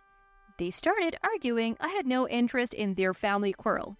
I said, "Sorry, but this is a waste of time. I'm not blaming either of you. I just dislike you both. So could you please argue after moving out? If not, I'll leave." Upon hearing this, Isabel happily said, "You're leaving? Then Robert and I can live here, right?" Repeating her thoughtless remarks. I don't want them to know my address anymore, so I have no intention of continuing to live here. I plan to manage with my savings for a while, so living alone won't be a problem for me. The next day, I started a friend from a previous company. They laughed and helped me out. Thanks to a friend's help, I was rehired at my previous company. The people there knew about my former husband, Robert. The news spread quickly, even reaching his workplace. Robert was apparently disliked at his company, and the bad rumors about him spread so much that he couldn't stay there anymore. He voluntarily resigned 3 months later. The day after our big fight, I quickly found a new place and moved out. I also canceled the lease on the apartment that was in my name. Robert and Isabel left as if fleeing. Afterward, the two prideful individuals started living in a property that was beyond their means. Their lifestyle without any savings soon collapsed. They ended up living in a 40-year-old apartment. Losing his job made life difficult for Robert. His pride, which he had always flaunted at the company, was to have become a recluse, probably living a life of drinking despite having no money. Once, I saw him in a grocery store parking lot holding a can of beer. I was truly grateful that we weren't actually married. Now they're living off Isabel's small pension. As for me, thankfully, I'm now employed full-time and enjoying my work. It's a stark contrast to the days when I lived on a $100 monthly allowance. I can now invest in myself and every day is enjoyable. I've been assigned to work on a magazine for women in their 40s. I'm so happy now that those hellish days feel like a distant memory. Every day is fun, and it feels like a new life has started. I hope to continue living days that bring me joy. Grace and Jake, you'll be sleeping in the yard and taking care of the kids. Cameron, my son Liam's wife, sneered as she announced this, bringing their 7 grandchildren for the summer. Excuse me? My husband Jake and I stared at Cameron, thinking we must have misheard. But there she stood, correcting nothing, with that unpleasant smile. We've had little to do with Cameron before, but her showing up out of the blue, acting all high and mighty, was unbelievable. The 7 grandkids looked at us with worried eyes. Despite the situation, Liam lounged on the couch, nonchalantly opening a bottle of alcohol.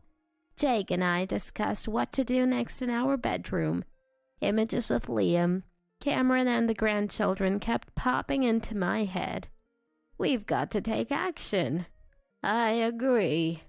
We stood before Liam and Cameron, who were now drunk, and said, Grace and the rest, you're still here. Your sleeping spot is over there.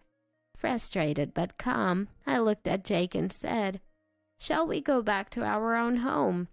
Yeah, that's all I have to say, and start packing my things, leaving behind the stunned Liam and Cameron and our adorable grandkids.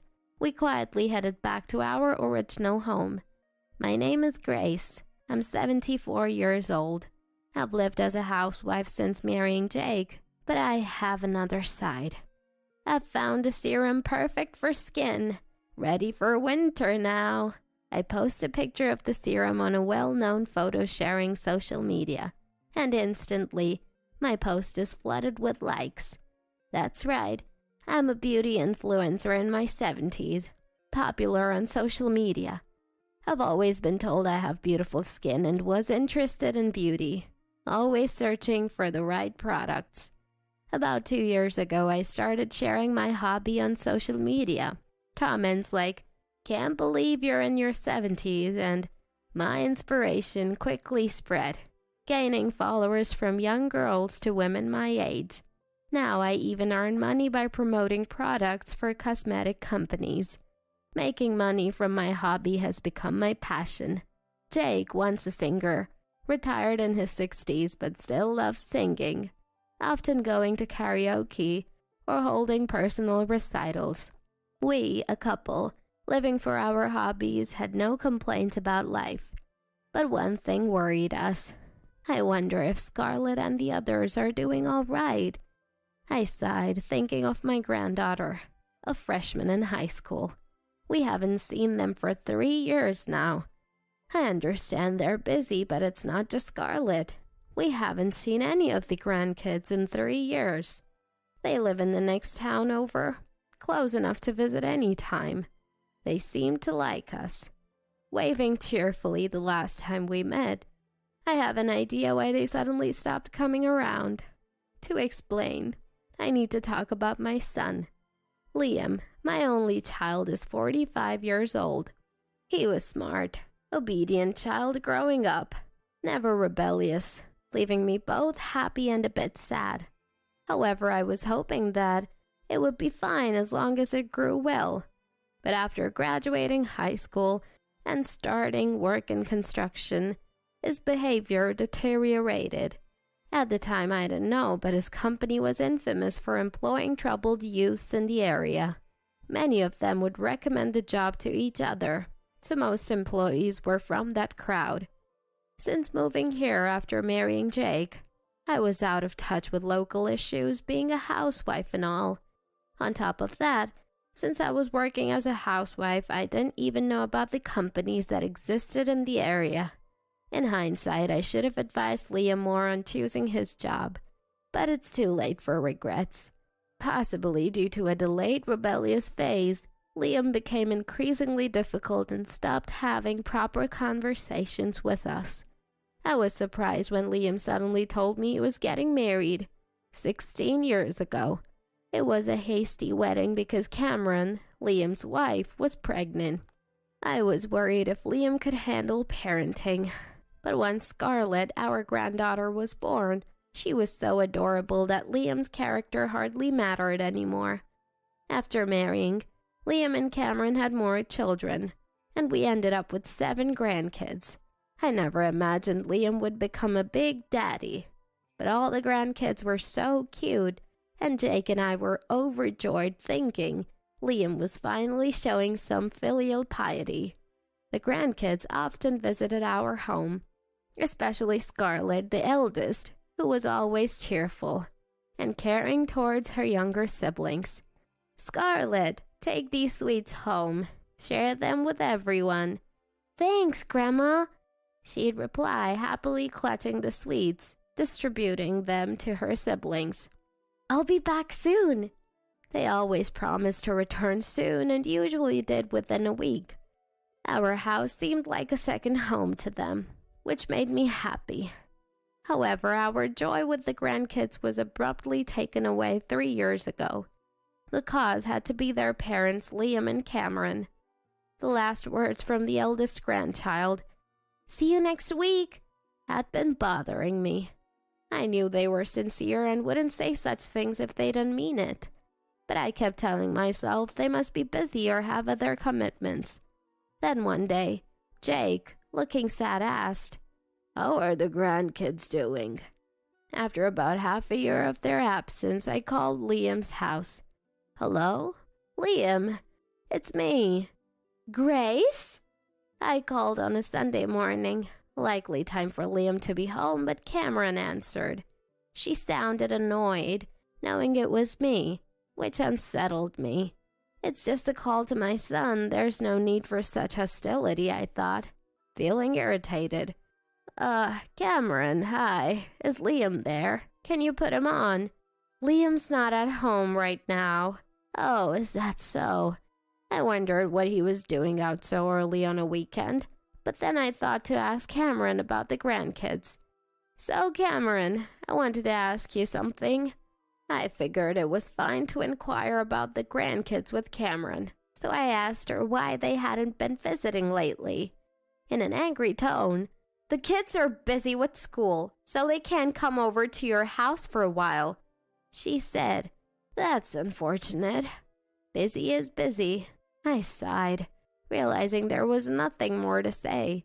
However, I've had hardly any interaction with Cameron, not even after their wedding. The grandkids came over on their own, so there was no need to go through Cameron. Still, I did try inviting her over for meals a few times, but she always declined, saying she was busy. Eventually, I realized she didn't want to dine with us and stopped asking. So, I wasn't sure how much to trust Cameron's words. Just as I was about to give up and hang up, I heard a beloved grandchild's voice on the other end. "Mom, who are you on the phone with? Is it Grandma? Can I talk?" "Be quiet. Go away," Cameron hissed, trying to muffle the receiver, but I could hear everything. Then I heard Liam's voice. "A call from Mom? That's rare. What does she want with you?" I was astonished.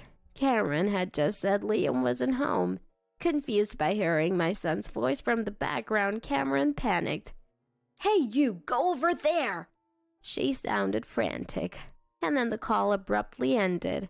It was clear Cameron hung up abruptly. What was that about?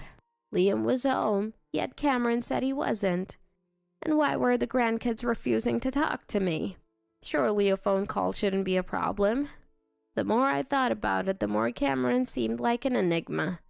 If we had interacted more, perhaps I could have understood her intentions, but I hardly knew her. I inevitably concluded that Cameron was deliberately keeping the grandkids from me. Maybe she feared Liam would share something unnecessary if he spoke to me. After that phone call, the grandkids didn't visit for 3 years. The eldest must be a freshman in high school by now. I had sent a watch as a graduation gift, but there was no thank you call or visit. My kind grandchildren wouldn't just ignore that. I became terrified thinking Cameron was controlling everything. Jake and I longed for our grandkids, but this August brought a turning point. On August 1st, just as I posted on Instagram and was about to start lunch, the doorbell rang. I opened the door expecting a visitor. What? Liam? And Cameron with the kids? I was stunned to see Liam, Cameron, and the grandkids all with somber faces. "We came for the summer break. You must be bored, right, Mom?" "Yes?" Liam said just that and burst into the house from the front door. I smelled a strong scent as we passed by each other. It was a quite strong alcohol smell. I was dismayed that he had been drinking since the morning, and at the same time I was confused as to why he wasn't at work on a weekday and instead came to our house. "Excuse us for intruding." Cameron, whom I hadn't seen in a while, entered the house following Liam, without even making eye contact with me. The grandchildren, too, with expressions as if they wanted to say something, all followed their parents, heads down. On closer inspection, all of them had lost a lot of weight since I last saw them. "What's going on, Liam?"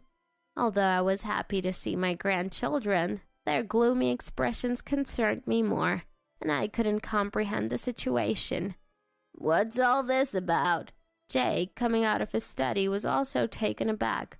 "Just visiting for summer vacation. You wanted to see them, right? Be thankful." Liam, slouching on the sofa, looked up at me with drunken eyes. "It's fine to visit, but what about your job? And if you were coming, you should have told us in advance." "Shut up. I was busy, all right."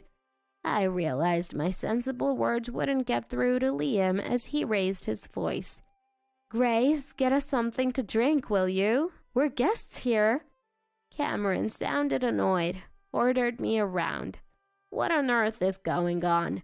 I really don't understand. I looked at the grandchildren seeking help, but they all had awkward expressions. The usual lively brightness had vanished from all of them. The eldest grandchild looked at me as if pleading for help. His eyes seemed to scream, "Help us." We're going to take a shower. Cameron, you go first." As Cameron headed to the shower, Liam ordered the eldest grandchild to buy alcohol. "Are you really going to make a child buy alcohol?" "Don't meddle in other people's business. Scarlett, go do it. Then I'll go with her. That's all right, isn't it?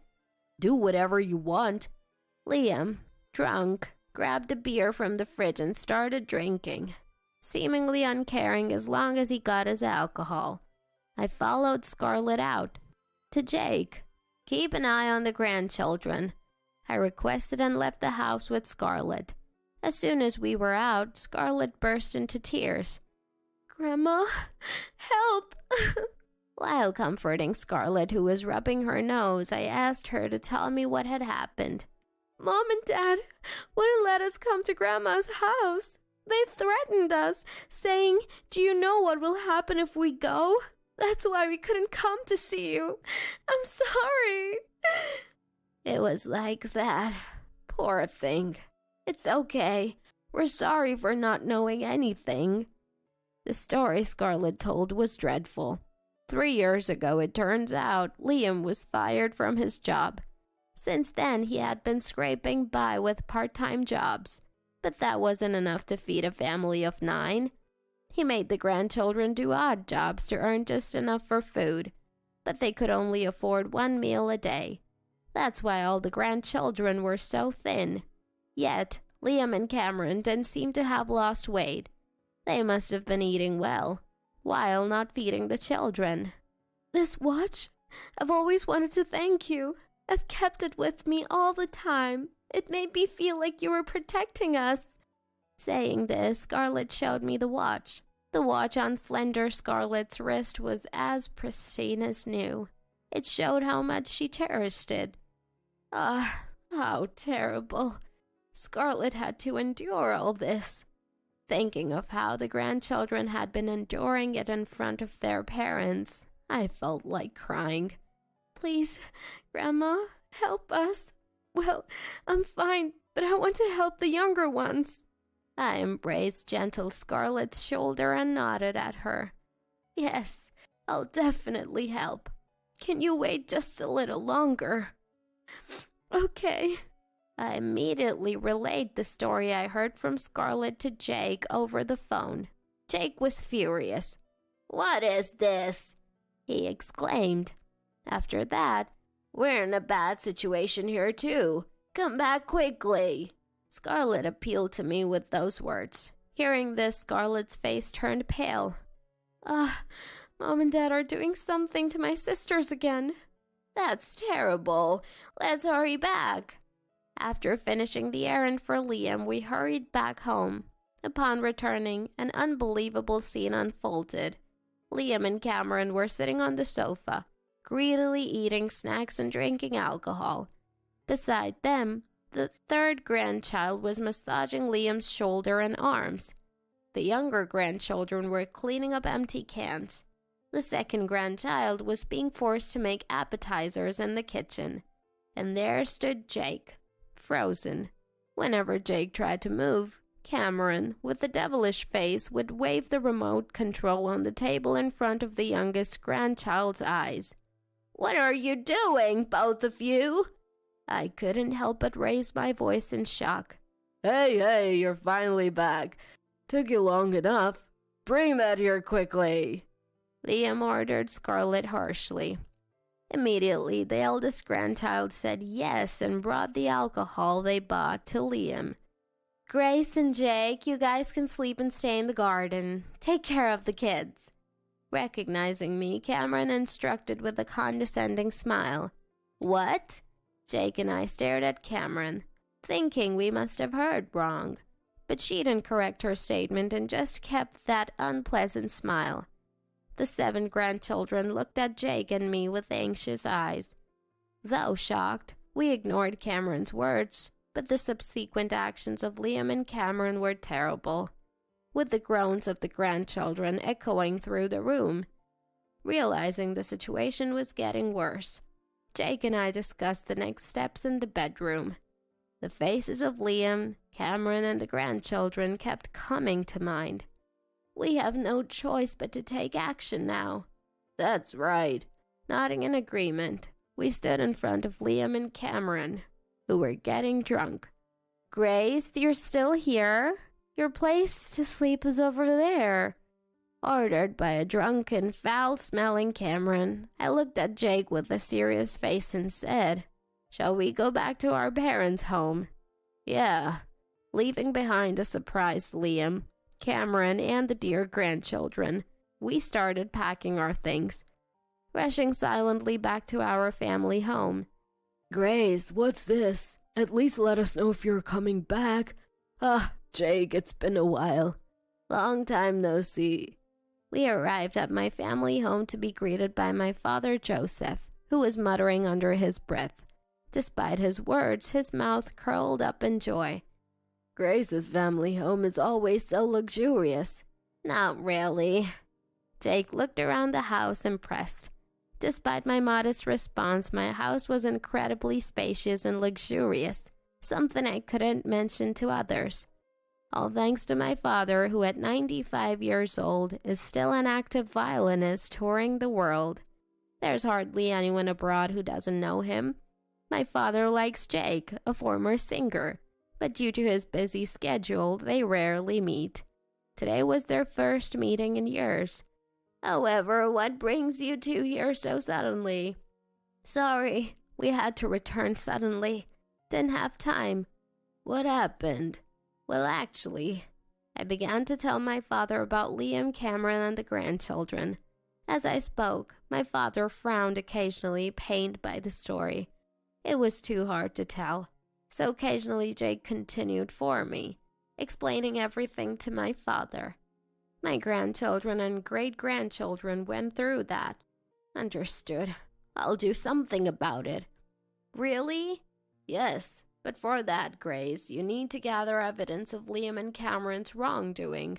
Can you do that? I understand. I'll try. After making a promise with my father, we hurried back home. I pondered how to punish Liam and Cameron. Jake, too, seemed deep in thought. We're back. Mom, why did you come back? Why, this is our house. Is there something you're worried about? Upon returning, the first thing I saw was the grandchildren being forced to clean the room, while Liam and Cameron lay watching TV. Cameron was glaring at the slower-moving younger grandchildren. I decided to implement the plan I had thought of on the way back, confronting Liam with a firm attitude. This is our house now. After all, you and Dad are going back to your parents' place. We don't need you anymore. I'm fed up with the apartments. Oh, are you perhaps behind on your rent? Is that why you're trying to take over this house? I suspected that Liam and Cameron had to come to our house because they couldn't pay their rent. Considering Liam left his job for a part-time one, it seemed impossible for him to pay the rent. He couldn't even provide proper meals for the children. It was a natural conclusion. Even though their motives were exposed, Liam and Cameron didn't flinch and sported triumphant smiles. Yeah, we young people living here will make the house happier than you old folks. I see. Indeed, when you put it that way, then I'll give you this house. What? Liam was surprised by my agreement to give up the house so easily. But in exchange, let the grandchildren go. That's impossible. We are their parents. That's right. Hey, you, clean properly. Sorry. Cameron yelled at Aaron, the youngest grandchild, in a frightening tone. I watched this moment, feeling unbearable, and waited for Cameron to calm down. Finally, when Cameron seemed pacified, I felt my heart racing as I spoke to Liam and Cameron. May I go to the bathroom? Go if you want. Thank you. I hurried to the bathroom, took up my mobile phone from my bag's pocket. In fact, I had recorded everything that just happened with the phone's camera peeking out of my bag. I posted the video on social media like usual. Stress is the root of skin problems. People who do this can never be beautiful. I'm going to fight them now. I uploaded it with a comment. Comments and reactions from thousands of my followers immediately erupted. Inside the bathroom, the post spread wildly with a storm of likes and comments like, "That's terrible." Surprised by the non-stop notifications, I clutched my phone and returned to Liam and Cameron. Something incredible has happened. Look at this. What the hell is this? I thrust my mobile phone screen at Liam and Cameron. They stared in astonishment at the videos showing them mistreating the children, spreading around the world. Their faces turned pale in no time. It's only a matter of time before the police come. So what will you do? Stay here? How dare you? I'll sue you. Do you realize that it's not us who should be sued, but you? Do you think you can get away with doing this to the children? As I confronted Liam and Cameron, they swallowed hard. The grandchildren seemed not to fully understand what was happening, but they realized we were trying to help them. Their eyes teared up, as if begging me for help. Just then, the sound of the front door opening made me turn around. Grace, sorry I'm late. So you're the notorious parents. Hello, nice to meet you. Though the police will be here soon to say goodbye. Seeing my father laughing cheerfully, Liam, Cameron, and the grandchildren were taken aback. Who's this guy? Your grandfather. What? Actually, Liam had never met my father, since Liam was Jake's stepchild and because of my father's work. Like Jake, he never had the chance to meet my father. This grandpa, I've seen him on TV. He was playing the violin. Wow, you know who I am. That's delightful. My father, his eyes sparkling, hugged the approaching great-grandchildren and then glared at Liam and Cameron with a terrifying look. If you don't want to get caught, leave this place now. The great-grandchildren won't be raised by the likes of you, the worst parents. Startled by his fierce demeanor, Liam and Cameron, damn it, screamed and left the house. Liam and Cameron, who were intimidating towards their own children, were actually cowards with small spirits. Jake sighed, seeing his child grow up to be such a despicable person. But it wasn't our responsibility that Liam turned out this way. I could no longer think of Liam and Cameron as family. Instead, I looked at the faces of the grandchildren surrounding us and my father. All of them looked relieved that their scary parents were gone. Grandma, Grandpa, Great-Grandpa, thank you so much for helping us. Scarlett politely thanked us. I stroked Scarlett's head. Sorry for being late. I apologized. From now on, let's live happily together. Yeah.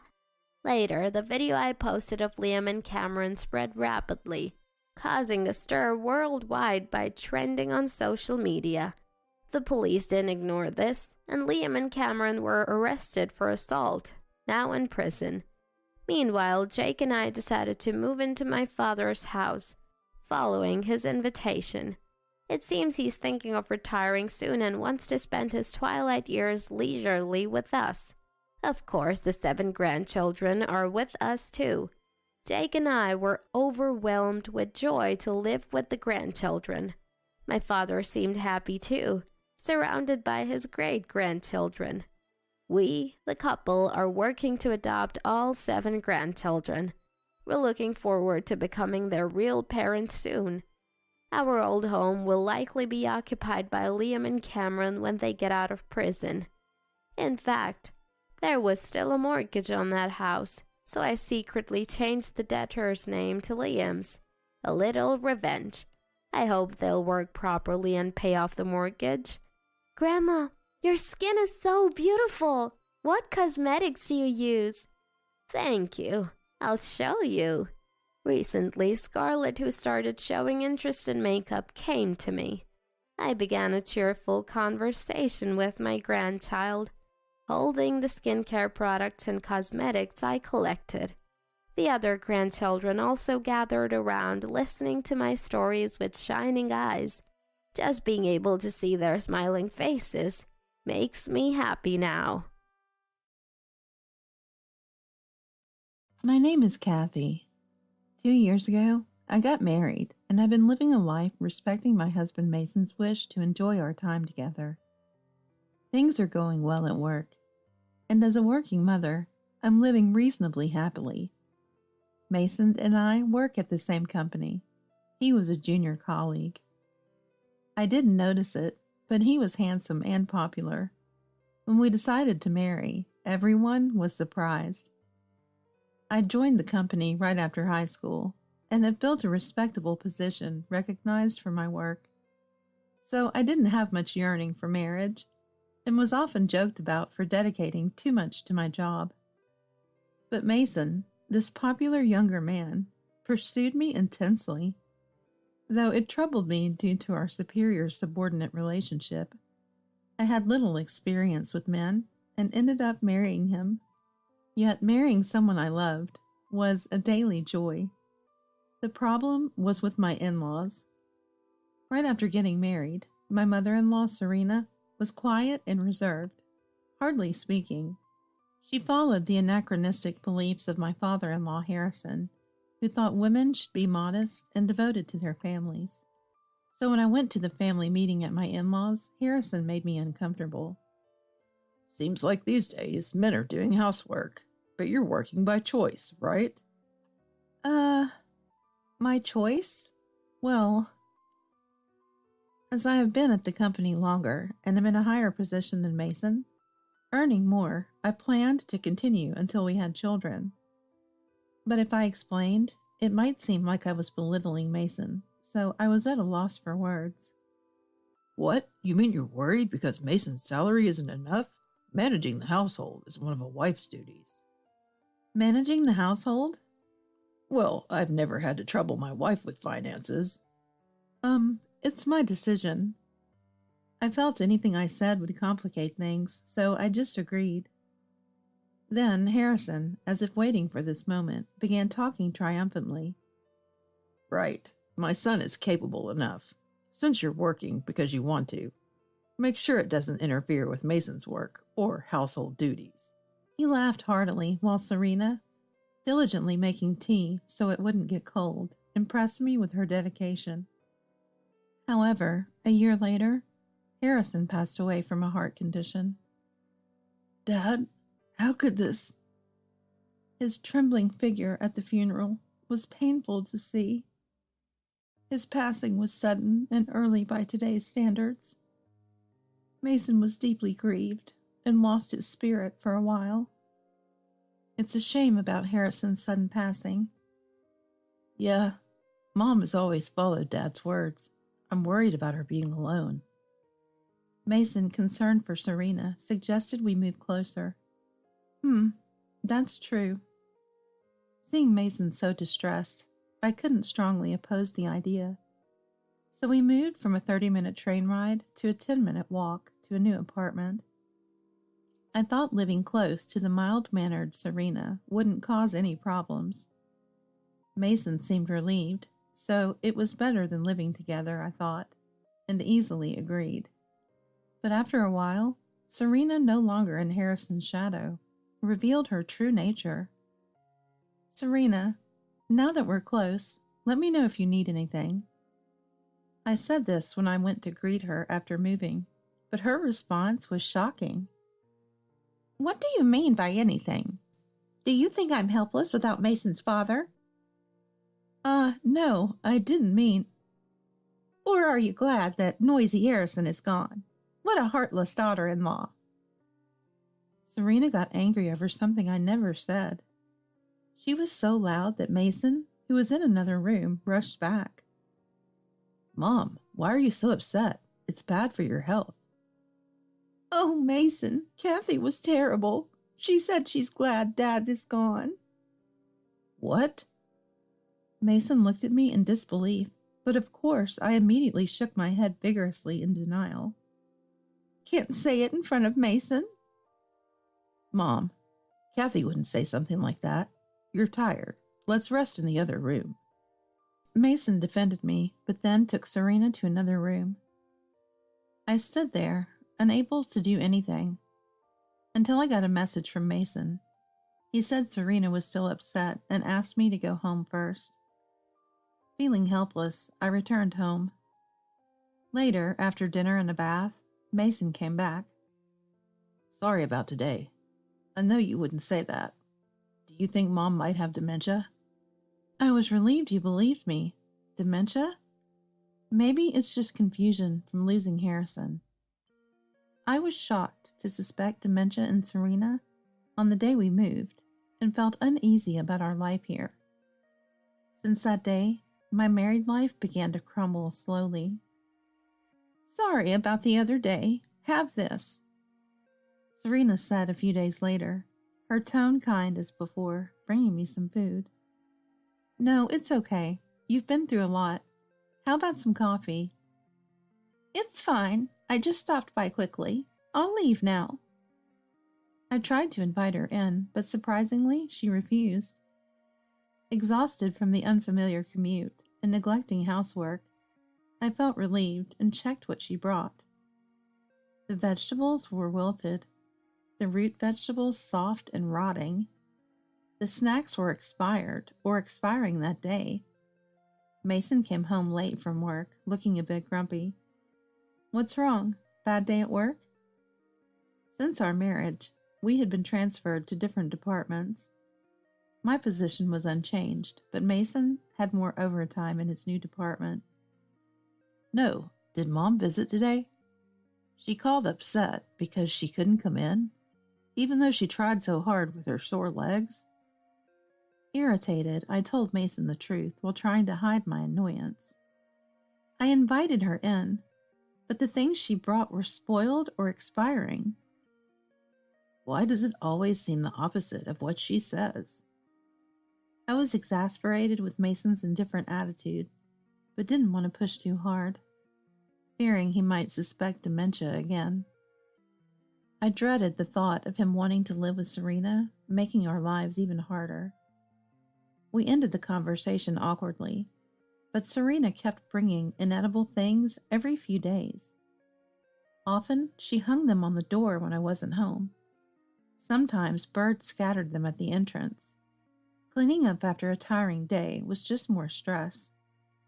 She would call for long talks, even when I said I was busy at work.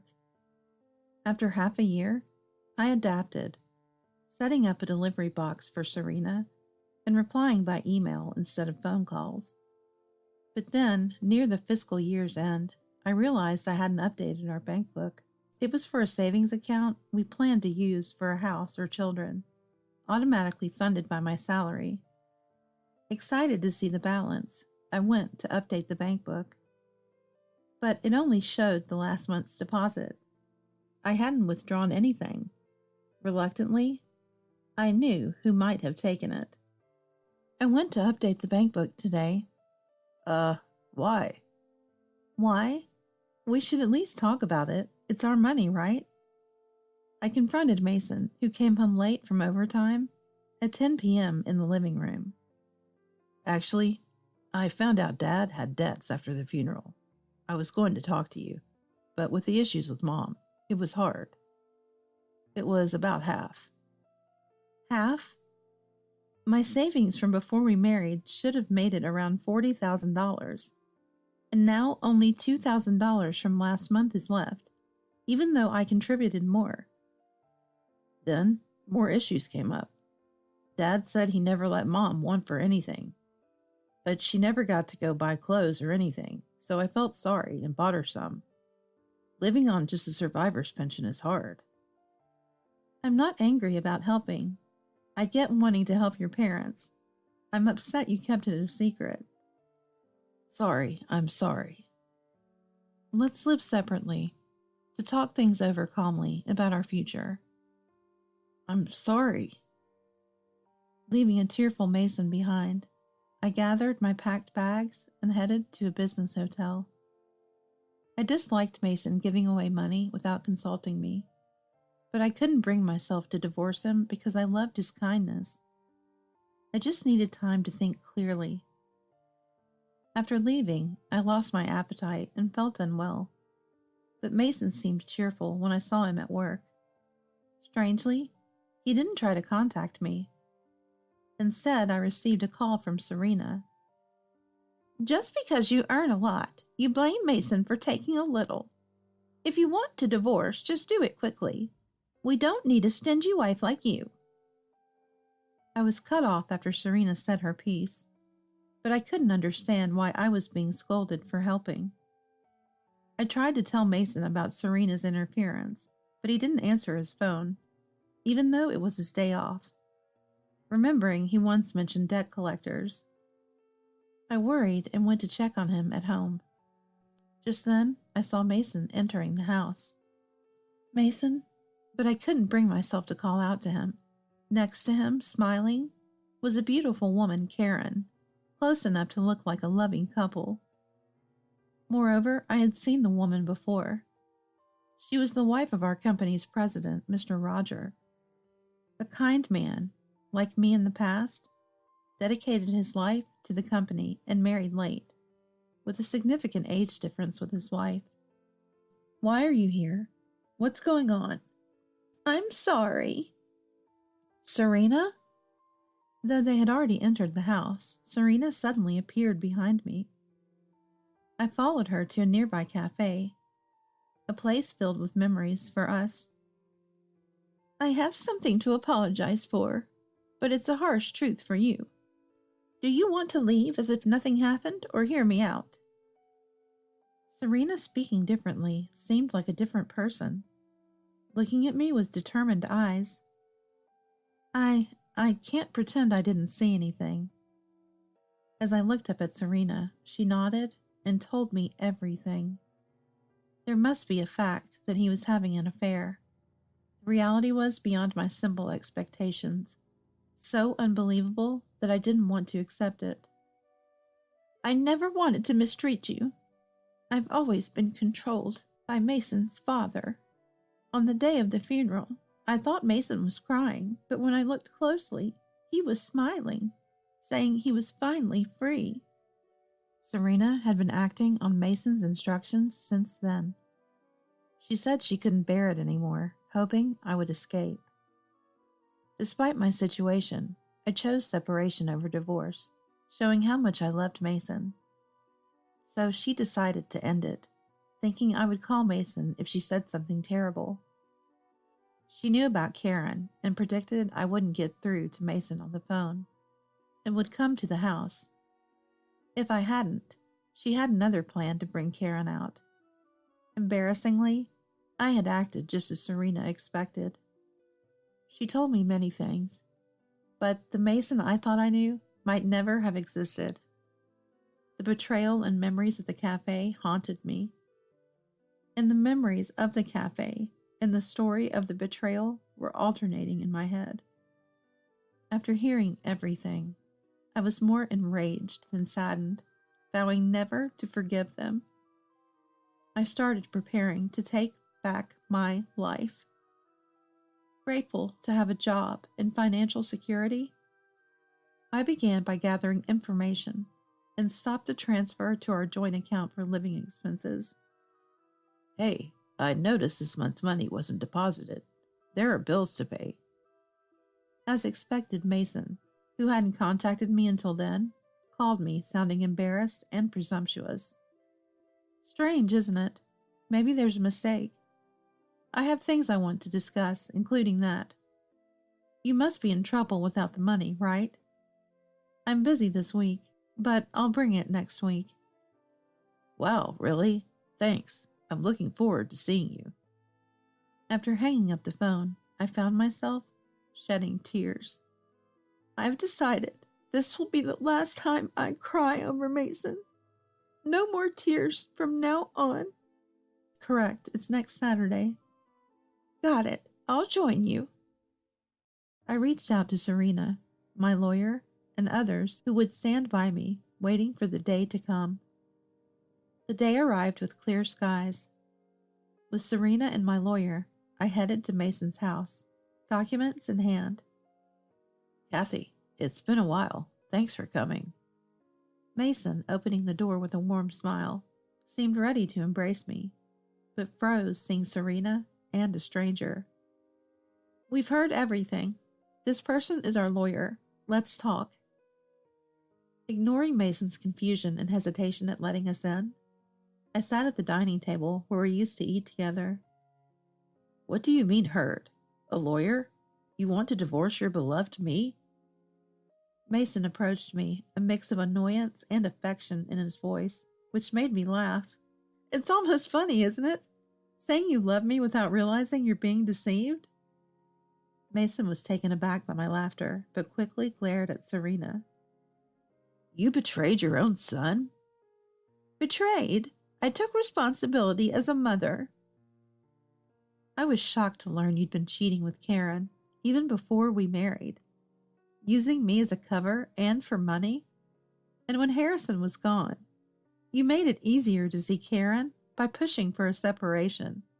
Surprisingly clever. Yes, Mason had chosen me because I was older, earned more, and seemed uninterested in romance, thinking I'd be easy to manipulate. I had unknowingly married into his scheme, bearing most living expenses.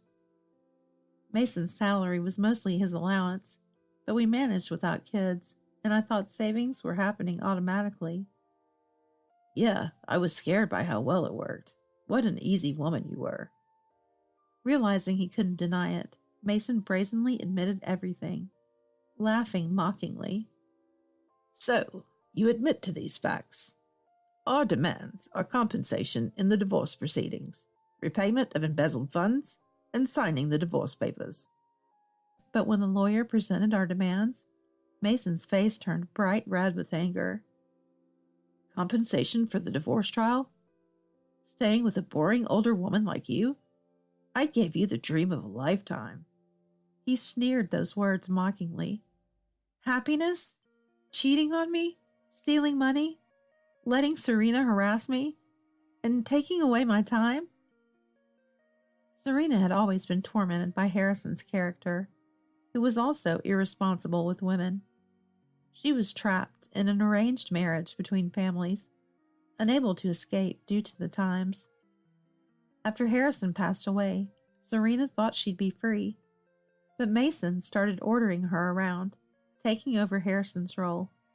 It seemed he wanted to shift attention to Serena to cover up his own affairs. Mason played the victim, caught between Serena and me, to subtly control me without complaint. With Harrison gone, he wanted more time with Karen. He wasn't ready to divorce me, planning to manipulate just enough to keep me around for my money. Serena was willing to stay silent for an easy life, but seeing me reminded her of her past self, and she realized she couldn't let more victims suffer. Meddling for no reason. Maybe Mom's just delusional, from dementia. Where's the proof? I was astonished that Mason was still trying to dodge responsibility. Don't worry, we have everything right here, and soon. As I said that, the doorbell rang. Perfect timing. Better go get that. Don't want to be rude. Who is it? No way. Glaring at me, Mason hurried to open the door. There stood the company president and Karen. Thank you for your hard work. Sorry to disturb you on your day off. Please come in. Ah, Kathy, you really helped us out this time. Mason, too. Seems my wife owes you a lot. The president spoke with a laugh, but his aura was intense, clearly holding back anger. It made sense. After Mason transferred, he was working in a department assisting the president, so he interacted a lot with me since our marriage. And being younger, Mason was quite favored by him. It was a classic case of biting the hand that feeds you. When I revealed that Mason's schemes began even before our marriage, he was genuinely shocked. As we were short on chairs, I, the president, Serena, and the lawyer sat at the table, leaving Mason and Karen standing. Mason finally quieted down. I've laid out the evidence you were asking about earlier. While playing the recording of everything Serena knew, I neatly arranged photos of the two dating, detailed financial misuse, and savings records. Involving Mr. Roger. Dragging her into this? Everyone seemed puzzled. If the relationship predated our marriage, wasn't I the one more entangled? But Karen's words were even more shocking. It was my fault. Forgive me. It was my beauty. The lawyer beside us was struggling to hold back laughter. The president, holding his head in disbelief, sighed. I married you for your free spirit, but I never thought you'd be this foolish. Kathy is the real victim here. Just sign the divorce papers and pay what you owe. The president's calm but authoritative presence was undeniable, befitting of a major company's leader. Mason, unable to say anything further, silently agreed to the divorce terms. Mr. Roger, regarding the compensation from your wife in the divorce, I prefer it be paid by her, not you. The president, seemingly ready to handle the payment himself, gave an awkward smile. You really are an amazing woman. I'm terribly sorry. I'll respect your wishes. Let's discuss our issues at home, shall we? Us? There's nothing to discuss. Nothing changes? I said before, there won't be a second time. I'm leaving now. Wait, I can't live without you. This is the second time you've crossed the line with an employee. The president looked at Mason with pity. To him, Mason might have seemed a young man misled by Karen. As the president made his way to the door, Karen followed, pleading. Why? Was Mason thinking they'd be happy together after our divorces? It felt like watching a pathetic love drama, giving me a headache. My goal was accomplished, so I nodded at Serena and the lawyer, and we all stood up from our chairs. Just so you know, this place is in my name. I've already terminated the lease, so you'll need to leave or sign a new lease by next week to avoid illegal occupation. What? You're taking my money and now the house? She might lose her job, and now this? Even then, Mason played the victim, but I was too tired to argue. It's all the result of your actions. You can find another job, earn money. I don't know about her, but you can never return the precious time you stole from Kathy. You never apologized, but you owe Kathy an apology. Serena delivered this final blow for me. It seemed like she was reminding herself, too. Serena, it's okay. Just make sure to follow through with what you've decided. Goodbye, Mason. Afterward, I successfully divorced and retrieved all the household items I had bought for the apartment. Not wanting to see Mason again, I made a list and had the lawyer and Serena move everything out. Mason had to move since he couldn't afford the rent and didn't resist much. I didn't want any prolonged involvement, so I had Mason pay the divorce compensation in one lump sum. He had to borrow money to pay it. The president also divorced, and Karen had to borrow money to pay her share of the divorce compensation. The reason for their divorce quickly became known as Mason, and he had to leave the company. Karen, with nowhere to go, is now living with Mason in an old apartment, struggling with debt collectors. Serena also cut ties with Mason completely.